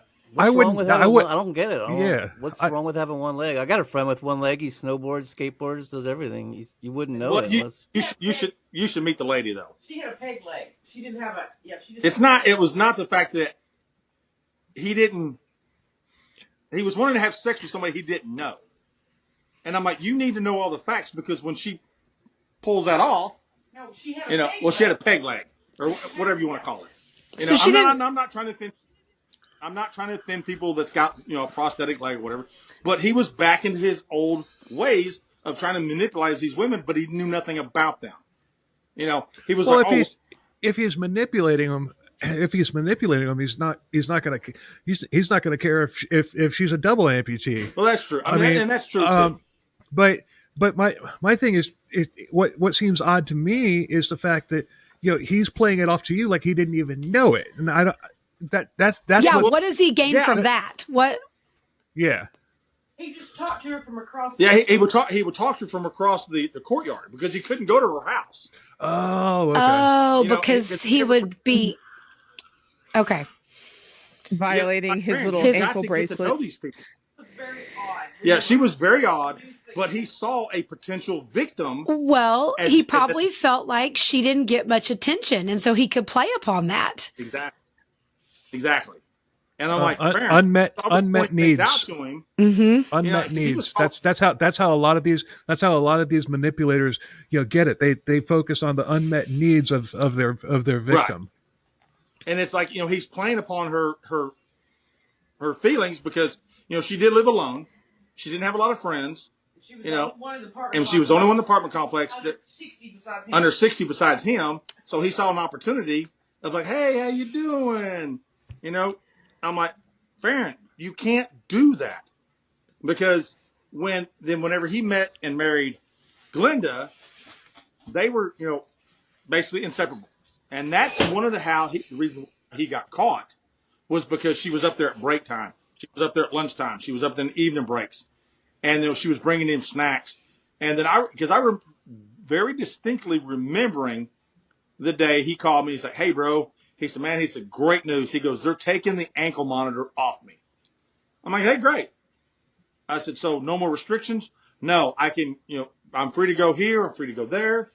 But I'll call you when I get home. I'm like, okay, great. He drove by our house, honked at me. Yeah, he drove by our house, honked. I'm like, hey, then 2 hours, 3 hours, 4 hours, drive by. And I'm like, what the hell's going on? So I call his house, and I thought maybe because they were celebrating, they may have forgot, didn't know. Well, Glenn answers the phone, and she's like, well, you need to talk to Farron. He's not here. And I'm like, what? I go, well, he's either two places. He's either with you or he's still with his probation officer. They're taking the ankle monitor off. You just need to talk to Farron. Okay, that's kind of strange. So then about an hour or two later, my mom calls me and says, Bryce, she says, we got a problem. I'm like, what's the problem? They said, well, they rearrested Farron. They got him up there on the lure of taking the ankle monitor off because they already had the coffee cup with his DNA. That already got sent off and came back. So they call him up there to take the ankle monitor off. And so they're sitting there in this room. I don't know if you guys have ever watched the Cold Case File with Bill Curtis. Farron's sitting at the table, and there's two other detectives around him. And they're like, okay, they slide a picture of Ellen Blau towards him. And there's a picture of Tina Kimber. And once again, he catches himself by saying, oh, well, of course I don't know this woman, but I know this one. He knew who she was. Right. And so they go, look, and so they arrested him. And at this time, I didn't know what was going on. So that's when I contacted, mom and dad. I'm like, okay, this is bullshit. He's been in jail for 11 years. They knew where he was. They didn't know what was going on. I'm like, okay, this is just nuts. So I dropped the kids off. We go to Wichita Falls. And Channel 3 which was on Seymour Highway, which is a big news station up there. I pull into the parking lot, and these reporters are coming in, going out. And I go, hey, I said, I'm Bryce Wardrip. Faryion Wardrip's my brother. And these guys are like, holy shit. What's going on? They said, well, come on in here. We walk in with me and my wife, and they have probably 20 or 30 TV screens, and they have his mugshot plastered everywhere. Everywhere. And I'm thinking, what the hell? Which I didn't know about the DNA. And I'm thinking, so I go on TV, and I'm like, you know what, Barry Mockey's full of shit. He's up for re-election. He's just trying to pad his campaign. They're trying to close cases that they don't know about. And then that was Saturday. So then I go back home on Sunday. We're sitting there and we don't know nothing. Farrion's calling me, hey, what have you heard? I said, I don't know.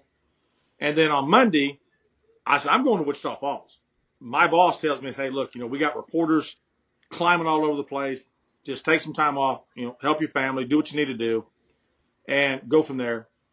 And so I go up there, and I'm on the third floor. Barry Mock is on the first floor. We finally meet, and I talked to not Barry Mock, but I talked to one of the deputies. They said, look, Bryce, he said, we've got DNA on your brother. And the DNA in my brother's system, which I found out later, was when they tested his DNA, it was 1 in like 100 trillion billion that he did it. Because there's a certain chromosome in his system that he matched. They said they've never had a DNA sample matched that close. It was 100%. It wasn't 99.99. It was 100%. And I thought, well, son of a bitch, here we go. So I go back home, and he calls me, and I'm like, look, Farrion, I said, I need to talk to you. He's like, well, let me call you back. I have nothing to write on. And so he calls me back a couple hours later, and I tell him, I said, look, I said, they have your DNA.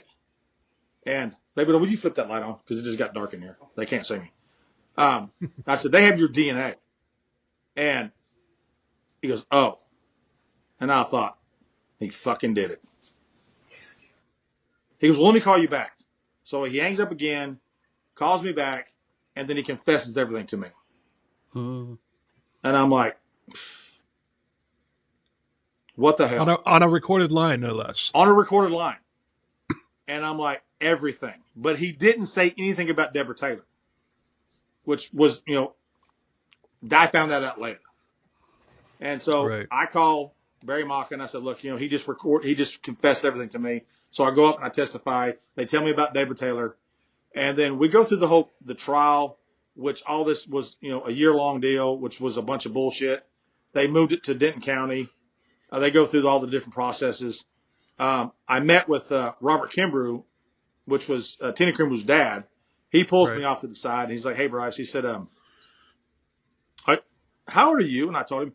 He goes, really? I go, yeah. He goes, well, Farrion told me he was baby of the family. I'm like, no. I said, I'm the baby of the family. They go, well, how's your dad doing? I go, my dad's fine. They go, well, Farrion told us that he was dying of cancer. I go, no, he's not. And in that interview that he had with the state, where Robert Kimbrough goes in and he tells Robert Kimbrough all these lies, and he tells Robert Kimbrough, I swear to you, I've never done anything like this before. This was the first time. I've never hurt anybody. That was a lie. And then when he describes the killing of another scene, Robert catches him, and he's like, well, I don't know how the detective got it all wrong. You're describing a different murder scene, Farrion. And the only reason why, and the only reason why Farrion got caught doing what he was doing was because when he came back from Galveston, when he said he was going to kill himself, he mentioned that, yeah, I knew Ellen Black.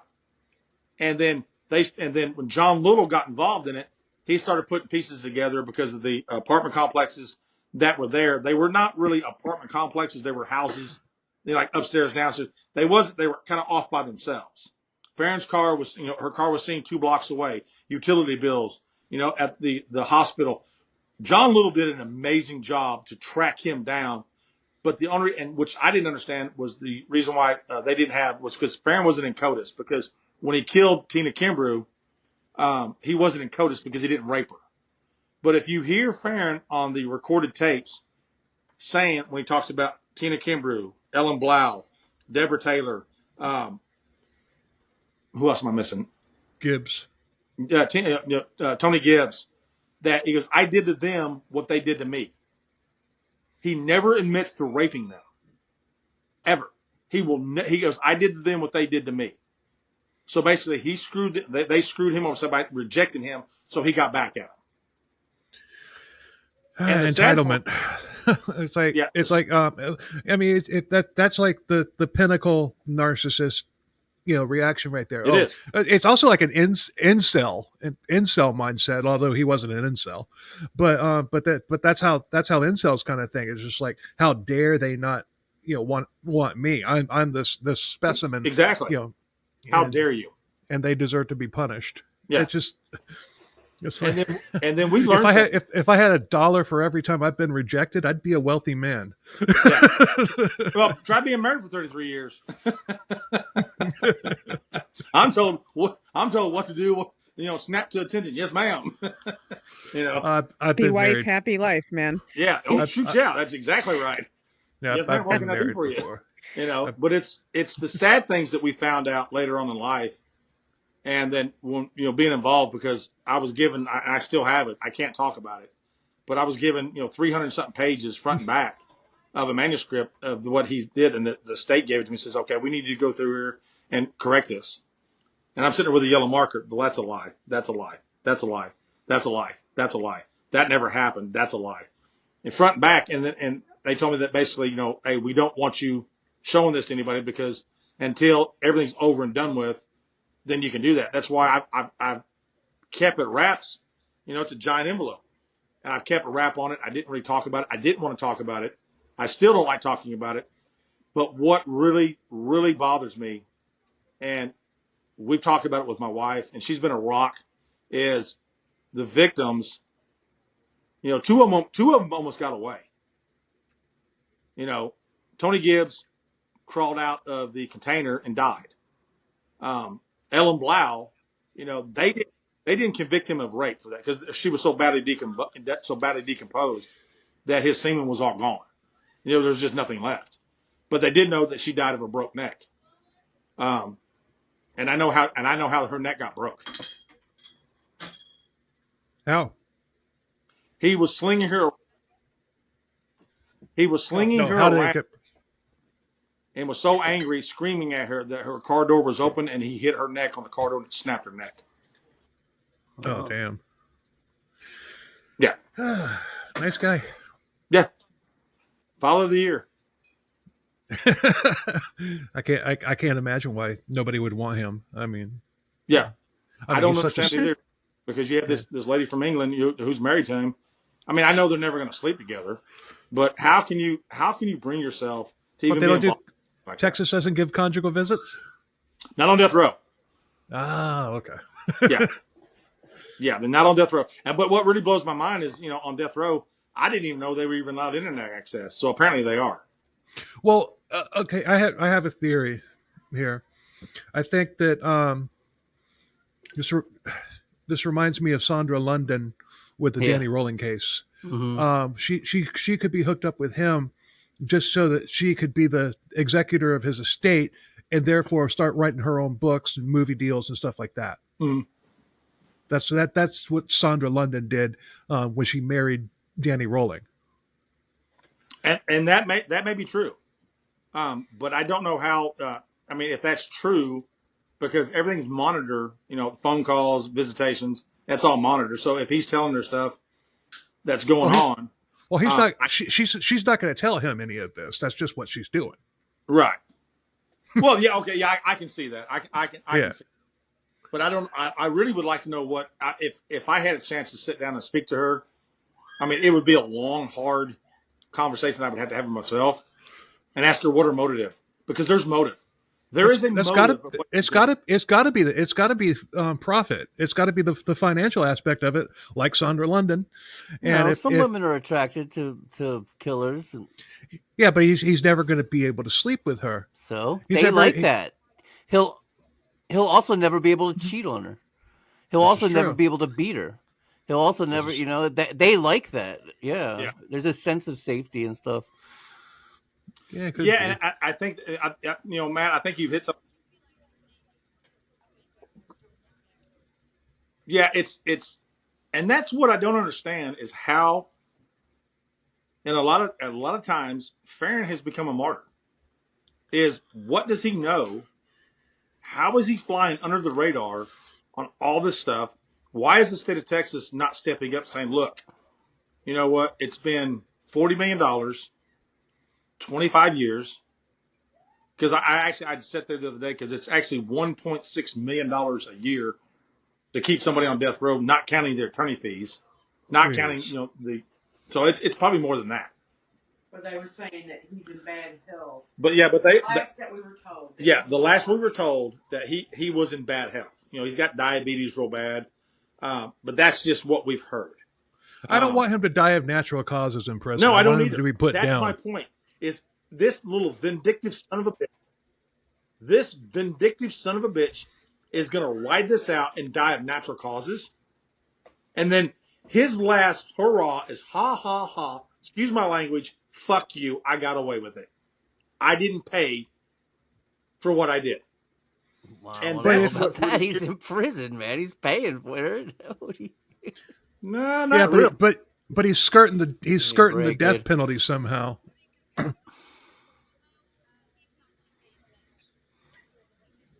Right. When you get stabbed 42 times,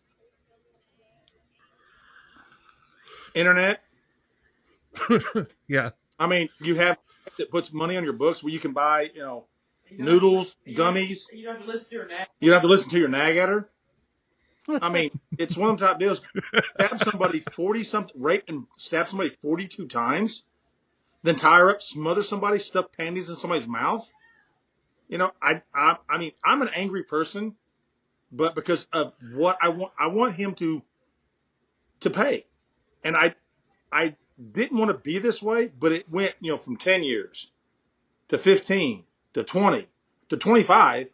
When these serial killers are just sitting there doing nothing and milking the system of our taxpayers, because I know, Matt, you live in California. Sandra, do you live in Texas or you live in California? Florida. Florida, okay. And, Bill lives in Florida. And Jessica, you live in Texas. Our tax dollars are going towards keeping somebody alive who have It's stood up more and said, expensive to execute someone than it is to keep them alive. yeah. And I mean, and do So I that just shouldn't doesn't, be- that's not valid. Well, But, It shouldn't be. I mean, It what are should- jails for? Are they to keep people away from society, or are they to torture them, to punish them? Do you think we should go back to the Middle Ages and have a rack and an Iron Maiden and then for certain do people, whatever we think that those people have done? And then a lot of times you're wrong, like the West Memphis 3 or somebody who's like they're completely innocent, right. but we've been torturing the living fuck out of them. I mean, I just don't get it. Like, Well, and Matt, you make they're away. He's out of society. He can't hurt anybody. I think that's the most important thing. Well, Matt, you make a good point. I mean, you make a good point. My point is the way Farron should be executed. We have a guy, say you take two different people, and you make a really great point, is you want to make sure that this person did what he did. And if he wants to spend 25 years of his life defending, saying, I didn't do this, but you have a guy who's been sitting on death row for 25 years who stood up in front of the judge and said, yes, sir, I did it. I raped and murdered these women, but now I want everybody to feel sorry for me. I want to be let out. I'm reformed because I raised $1.74 for this kid's newspaper fund, or I found God, or I did this, I did that. No, you brutally raped and murdered 5 women, and you stood up and said, I did it. Without a single doubt, with nothing to say, because no gun was put to his head. He stood up and said, I'm guilty. And no, he'll never get out. But I'm a firm believer in the death penalty. I do not question anybody else who comes up and says, I don't believe in that. Yeah, That's their belief. Yeah, it's their beliefs. There's nothing It's wrong that with way. either Just one. like you have people who go into certain deals about their gender or whatever. You can be whatever you want to be. I'm going to be over here. I believe in what I believe. I'm not going to tell you what you believe in or what you want to do. That's it. But don't tell me what I believe in, because I've seen the victims' family members, their moms, their dads, their brothers, their sisters, their cousins, the aunts, the uncles, that have all died without any type of justice. Now, I guess at the end of the day, there really can be no retribution. I mean, I've never known a victim of murder. Obviously, I am not. I mean, I can say that, I don't know, and everybody feels differently, but I don't know what comfort. I mean, it would bring me comfort to know that they were dead, I guess, in the sense that they could never hurt anybody else. I suppose right. that would bring me comfort. But I think it would also bring me just as much comfort to know that they were never, ever, ever, ever going to get out. And that they were, even if they were living their life, that they were in a little cell with their little shitty meals every day and whatever. Right. Because I guess in the end, even if they do execute your brother, it's not going to bring back my loved one. It's not No, going to it's bring not. back my And sister. You also It's see not. people on the other side of the fence who are like, say they're Christian or whatever, and they're all forgiving and they don't believe in the death penalty, and they're like, my loved one wouldn't want a person killed because of they were killed, but they don't want the same thing to happen. Two wrongs don't make a right. They wouldn't want this person killed, and then so you have the opposite side of that as well. You're 100% correct. But my deal is and let me kind of explain something. Do you think I'm going to enjoy my brother dying? No. But he has to pay for what he's doing. He has to pay for what he did. Now, the reason why I am being so advocated of this deal is that they are trying anything and everything they can to get him out. They have pushed this since year 5. Who is doing this? Trying everything they can to get him out because, like I said, under the old laws in 1980, 20 years is life. Do you want him roaming the streets because on some technicality, because that's what he's doing? I mean, I just don't see it. Do I take enjoyment that my brother's going to die? No. My 2 older brothers are gone. He died when he did this. But he died when he did this. And I have a fair sense of judgment. I have 2 daughters. I had a wife that couldn't go to Wichita Falls. And I frequented the bar that he was at. She frequented the bar that he went to. Older. And I'm sitting there, and then we start seeing the patterns of all this information coming in about what he's done, what he's doing. And I'm like, and then when we see him out, whenever he got out for the short little time that he was out, is he was starting to go back into the same predator motions of finding his next victim. Okay, what do we do? How do we do it? But you don't really start putting that together until you see years later. You're like, okay, I saw that. But you have to take the good with the bad, because there was a lot of people that would stand up and say, oh, yeah, well, he come in and he did this. No, he didn't do that because he had the anchor monitor on. Stop lying. Stop doing this. But he was looking at a certain pattern system that these women that he was trying to communicate with, that they were weak, vulnerable, had kids, no husband, no boyfriend, no child support. He was going into that same mental mentality of doing what he's going to do. He was stalking them again. And how he was getting away with it is because he was working the system. He knows the system.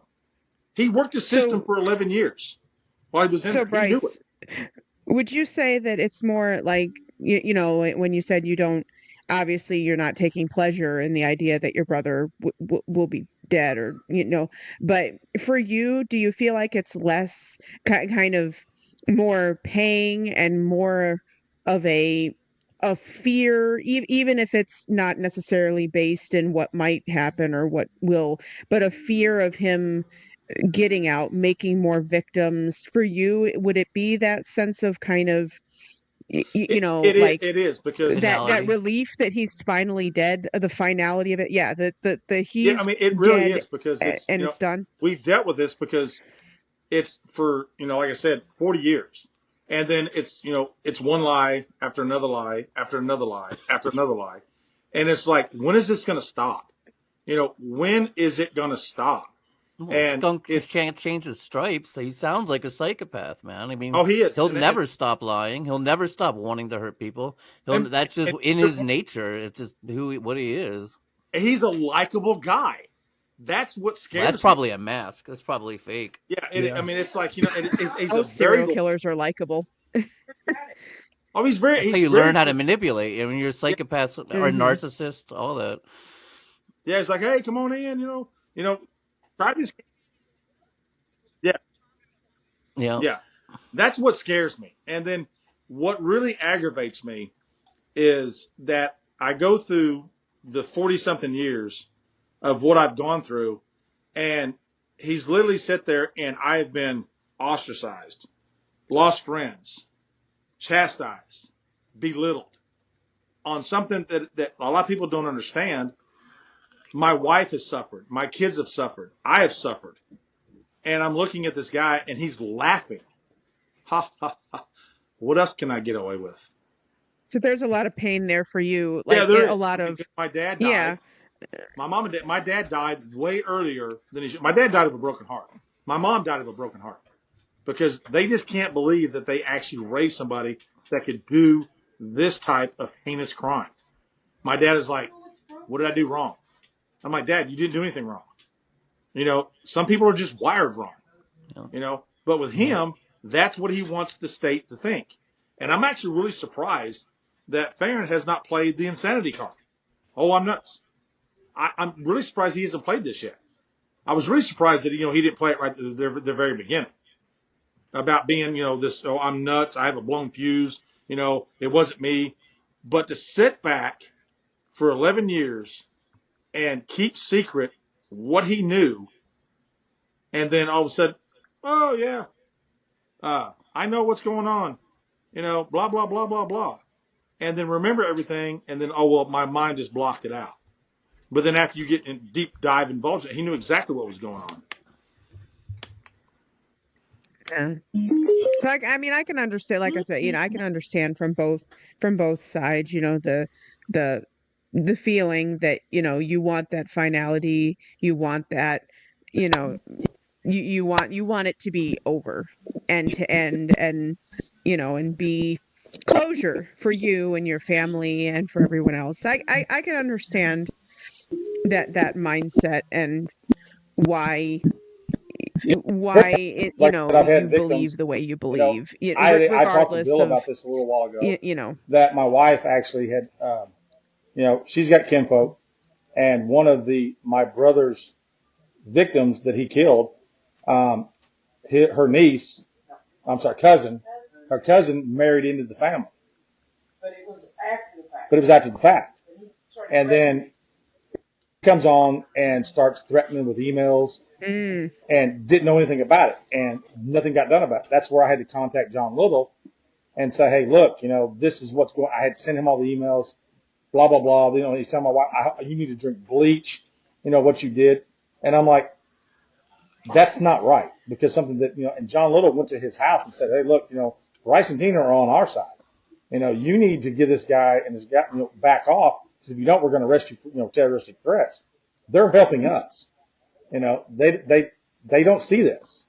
And that's what's really sad, is that people, that go on these benders, they don't realize before they open their mouth, they don't get all the facts. And that's what they're doing, is they're just going on these benders and threatening us, threatening, my kids. And I've kept quiet about it to where, they're like, oh, well, yeah. And that's when I said, enough's enough. And it's sad, because I don't want to be this way. I don't want to have to go on here and say, hey, you know what? Put him down, kill him like a dog. I don't want to be that way, but I after 4 years, I have to be this way, because what if he does get out? Realistic thinking, is he going to get out? No, but his lawyers could find some technicality. He could be out tomorrow. We've seen it. We've seen it happen, and it's really sad, Not justice. Not to mention if they give him the date of execution, that they bring him in here, and it's like you were saying, it's like, oh, there's one more, and then they'd have to you hit on something that I've been holding back. Murder number 6. I told you in confidence and me and my wife have talked about this a lot. If I was a betting man, I would put $5,000, which I know it's blood money, but he's going to get his DOE, and they're going to wheel him in there within the hour or whatever it is. He's going to say, well, time out. There's one more. Because I've had too many investigators that have come up to me and said, hey, Bryce, we think he has something to do with the TCU murders back in the early 80s. And I'm like, what? But we just can't prove it. There's murder. It didn't work for Bundy. Yeah. Bundy tried that, and it didn't work.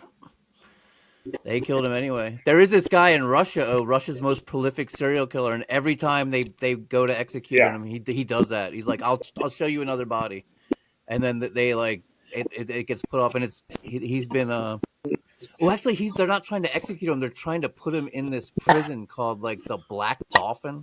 It's like the worst prison in the entire fucking world, and he's just doing everything he can to stay out of it. I mean, but all it's going to do, he's just wanting to drag it out. I mean,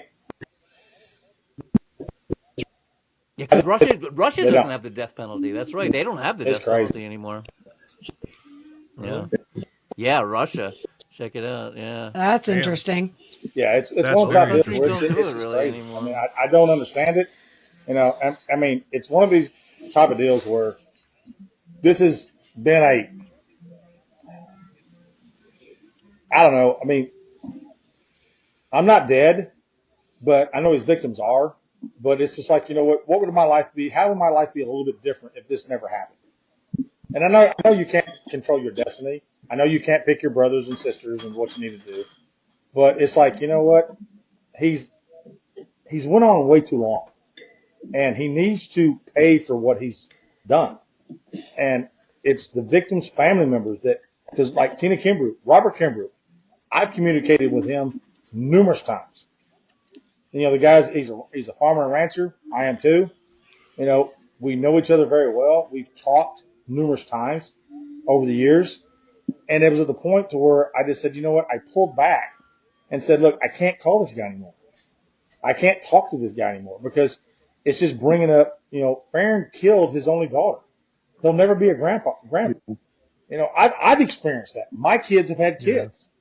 I've experienced that. He'll never get to talk, you know, he'll never get to, you know, to know what it's like to be a granddad. You know, and so finally I just pulled back. I'm like, I can't do this anymore. I can't talk with some of the victims' family members that people have sent me letters and said, hey, you know what? Thank you very much, you know, for what you've done. Keep up the great work, you know. And it bothers me so much that it's like, you know what? It's too painful for them because it's just bringing up bad memories. It's, to me, it's like almost bringing them back to the day it happened. Man, it's just hard. Really hard. Yeah.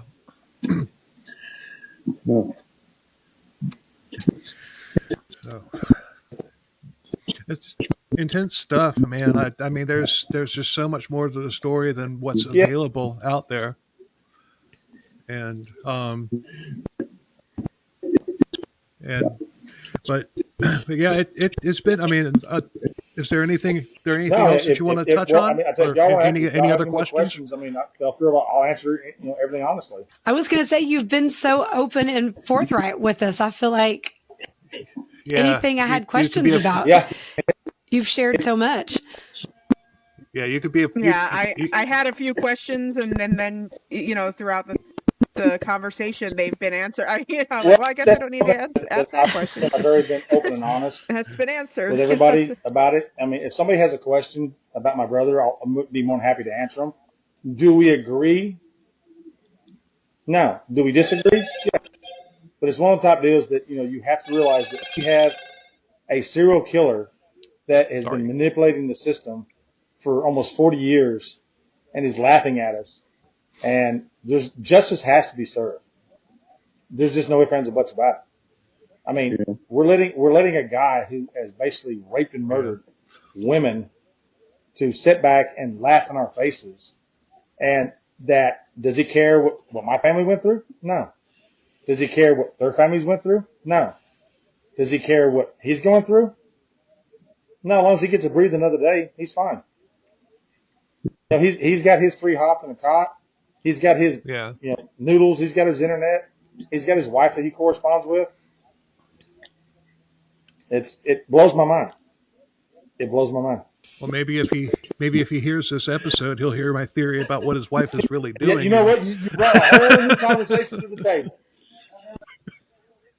New conversation to the table. Because we don't know what the numbers are. We do not. But then again, maybe he might look at that as another way to manipulate his story. Well, tell this. When you have a master manipulator, we don't know what to think. Because how does somebody on death row have internet access, meets a woman, gets married by proxy, and then she flies in, has a house, and I don't get it. Well, they have internet access. I mean, they're allowed to do it. I've been trying unsuccessfully to get Edmund Kemper for an interview, and not to mention Jimmy Melvin was on one of our episodes. He made a comment on the YouTube version of the episode, basically saying that we sucked. and so, I mean, yeah, they all have internet access. Grant Amato, you know Grant Amato, right? Yeah. Bill? He killed his entire family for a cam girl. Now he's in prison, and he has a cam girl girlfriend that he sends money to, and she sends him videos via the internet of her masturbating with sex toys and shit and giving strip teases.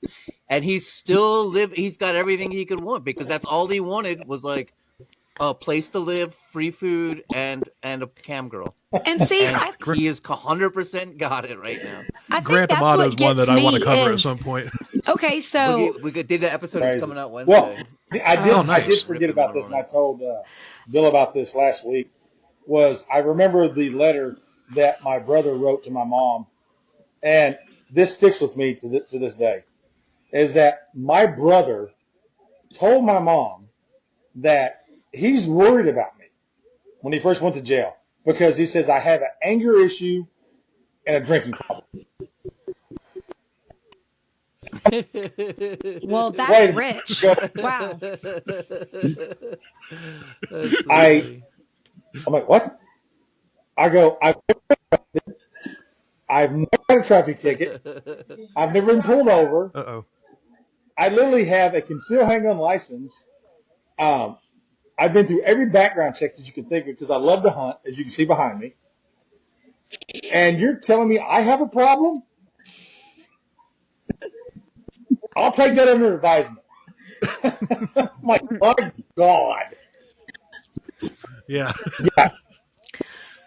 Deflection. Yeah, I was about to say, a little deflection there.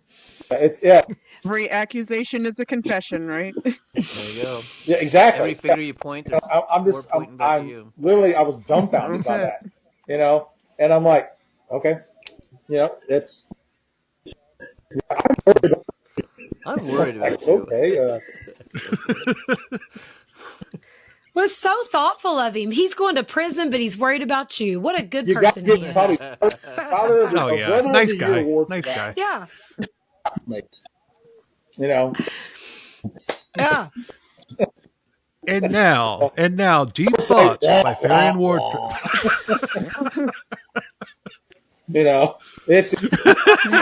It's nuts. It's, you have to keep a sense of humor about it, because if you didn't, you pull your hair out. But we need to make sure that these victims do not go unnoticed.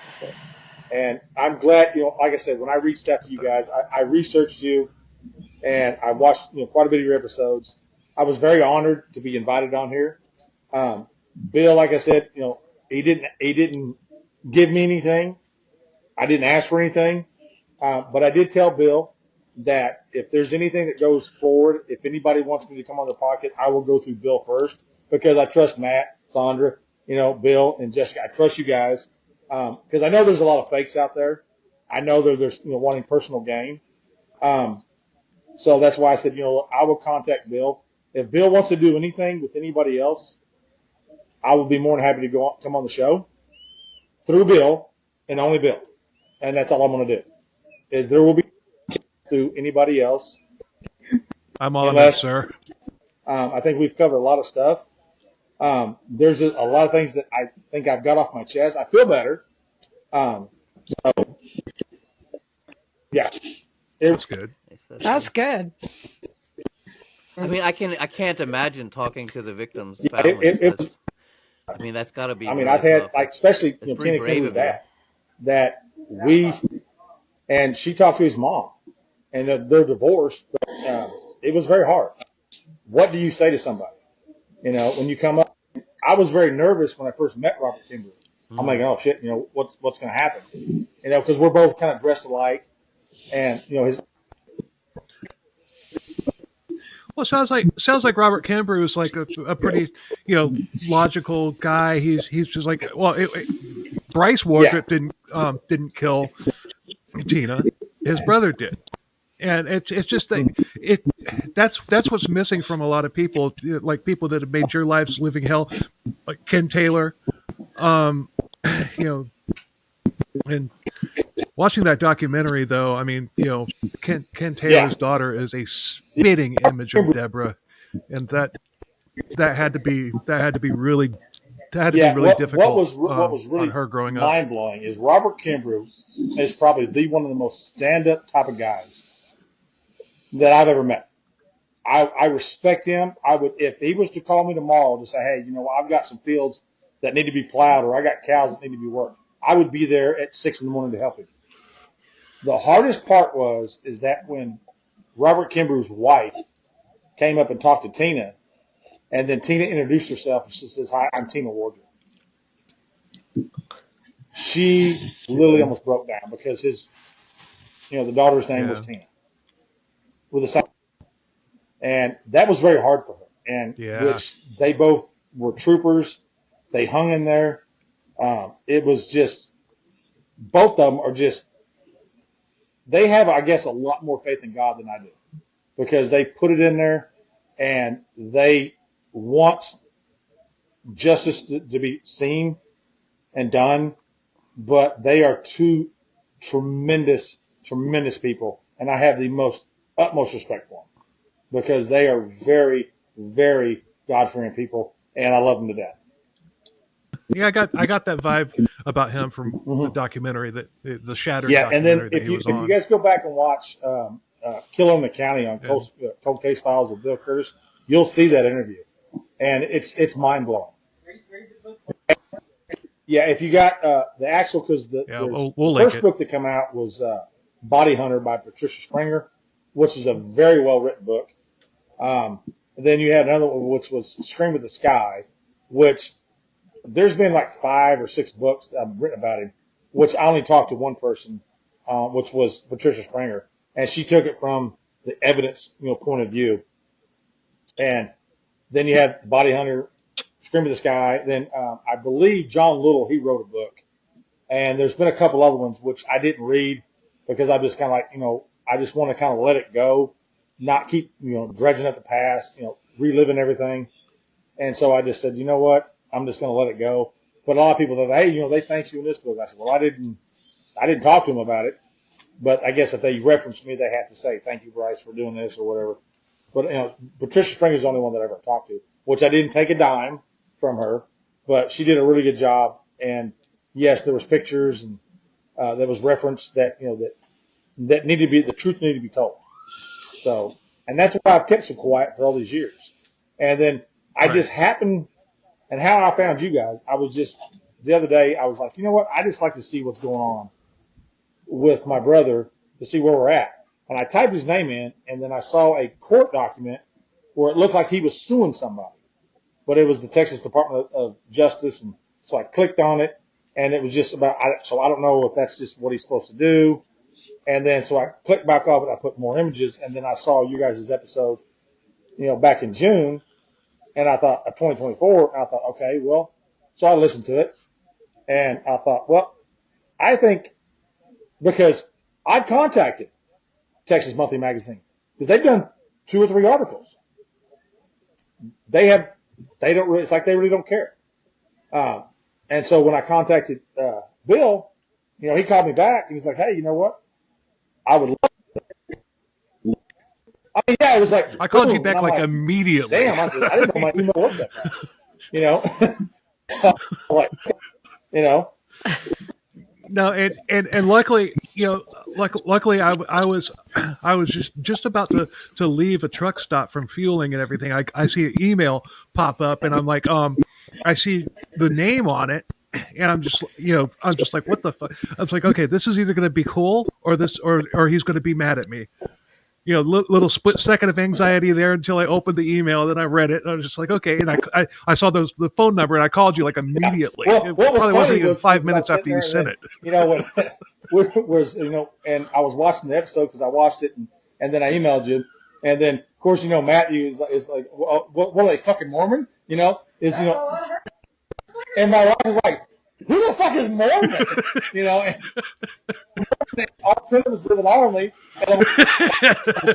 and Arlenly's only got 3,000 people, and I'm like, and I was laughing at Matt, because it's like, well, how cold is it? I'm like, well, we didn't have cable, we didn't have internet, But the thing about it is that none of us, my sister, they all live in, separate states. We never lived in the exact same city. In Arlenly, it was just me, Tina, my mom and dad, and Farron. And then when this all hit, they all just disappeared. So it was just me and Tina.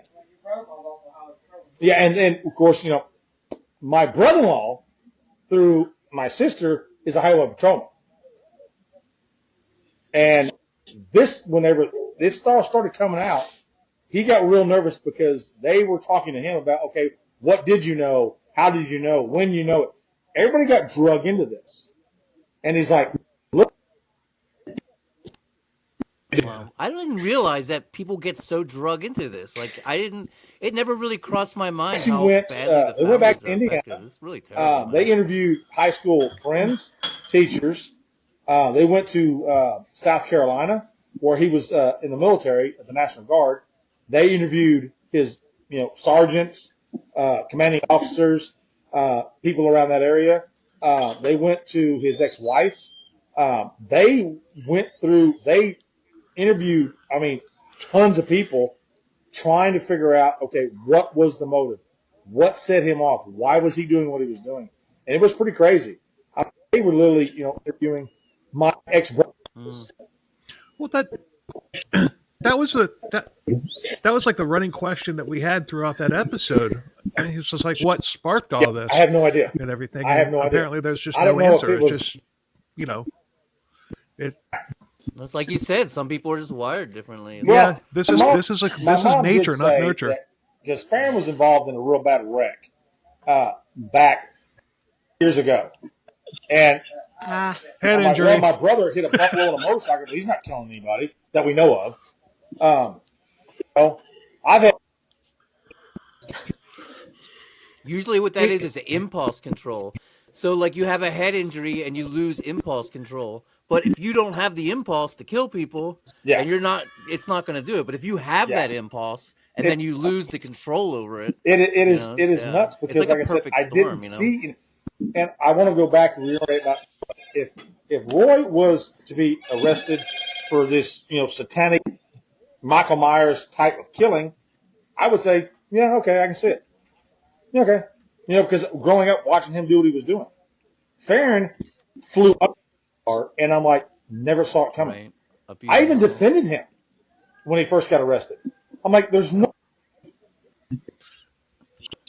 Wow. Yeah, you said that earlier. It's just like, it's just like, okay, this motherfucker. It's one of those living nightmares. Where, creepy, man. And what's really weird is that growing up and being the way I am is, I don't even picture Farron's face anymore. I don't even dream about him. My brothers, I don't dream about them, about things we used to do, what we did do, because we really didn't do a whole lot. But I don't, really, it's kind of like, since they've both been gone so long, is like their memory is slowly fading because I know some people say, well, you can't think about the person, you have to think about an episode of something that happened. And I can't think, because nothing really happened. We were going. I remember sometimes, maybe going here, going there. Or I remember that my brother both of them built me a big wheel out of steel metal and rubber tires.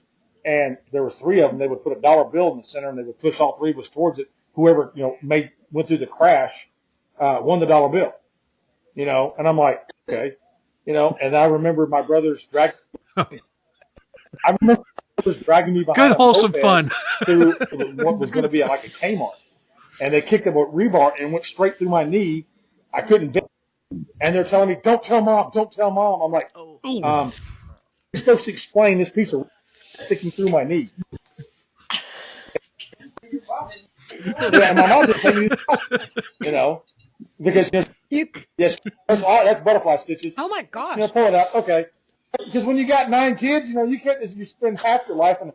But I do remember the one good memory I do have, and I'm going to say this. I do have one good memory about my brother Roy, was they were actually building a go-kart. And back in the day, these nails were like S's, and they were about yay big. And I was jumping over the go-kart. Well, I accidentally missed it. When it did, it slipped the back of my ankle wide open. It nicked my Achilles heel and missed the artery and out. Ooh. And I remember Roy grabbing me, wrapping me really, really tight, running down the 2 or 3 blocks of the house, screaming at mom and dad. They grabbed me. They rushed me to the hospital. I was losing a tremendous amount of blood. And they go in there and, they sew me back up. And they said, well, if Roy hadn't done what he did, you would have bled out. Okay. And I'm like, is that a good memory or is that a bad memory? Because, Well, you could have actually been Roy's the serial killer's first victim.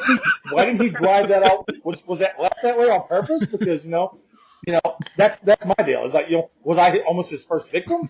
But yeah, there's a lot of things growing up in my lifetime that with my older brothers that I was a mean son of a bitch, and because they met. Not as mean as them. That's really nothing to joke about, I wasn't joking. I was being serious. Growing up, my brother getting that mini bike. Well, it was I had the big mud tires, and where we lived there in Indiana, our houses were so close they would back it up, and by the time he hit second gear, he was coming out. Well, he would never let me ride it. He'd knock me down, punch me in the back of the head or whatever. And I'm like, okay, fine. I'm going to get you back. Well, I remember going into the garage, get my dad's gloves, and I catch this wild cat, and I'm over there holding this cat, and I hear him hit second gear. I just step out in front of him, and I threw it to him and hit him in his chest, this cat, and it tore him up. I'm going to get you back, But that's how they tortured me. It's either fight or become a victim. And I decided to fight. And that's sad, And my wife, she gets on me all the time. She's like, why are you not scared? I go, you see what I grew up with?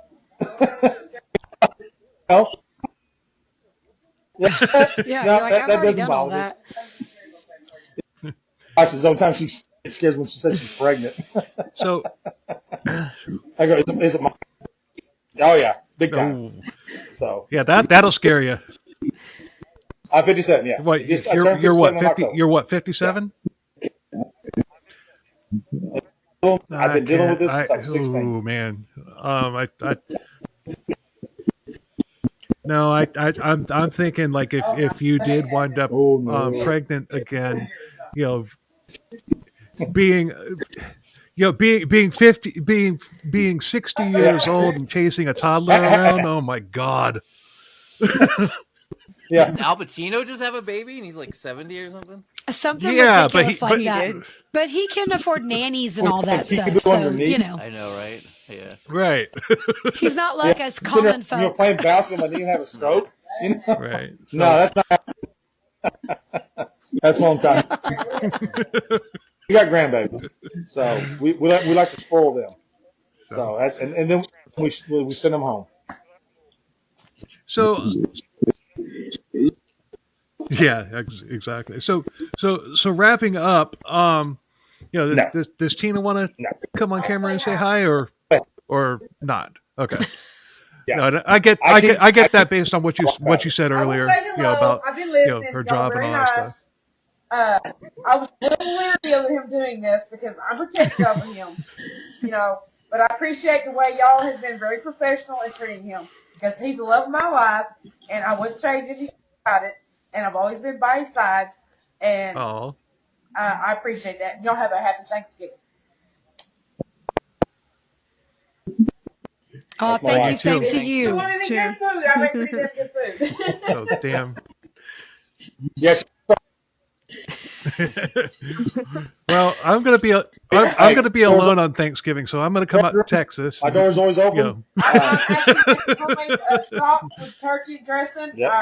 I've been cooking all week. I make everything, and my customer just texts me they're on the way to get their chocolate chip and macadamia nut cookies. And that's what she had to do. She had to literally start her own business because of whenever they would run background checks on her for certain deals, things would pop up. Well, he got arrested when I was doing the census. And He got arrested while she was doing the census, and they fired her for it. No, they tried to. Well, they tried to, and then I threatened to sue them. Yeah. Oh, damn. Else knew, but my supervisor. Yeah, it's crazy. Excuse me. But anyway, thanks a lot for listening, everybody. We hope you enjoyed it. We had a blast. Thanks to Bryce, thanks to Sandra, thanks to Matthew, thanks to Jessica, and it's been very enlightening. And I'm going to be watching the podcasts to see if there's new episodes about Faryion Wardrip coming out. They better cite their sources. That's all I gotta say. Anyway, until next week. Later. Bye, y'all. Thank y'all very much. Bye. Bye.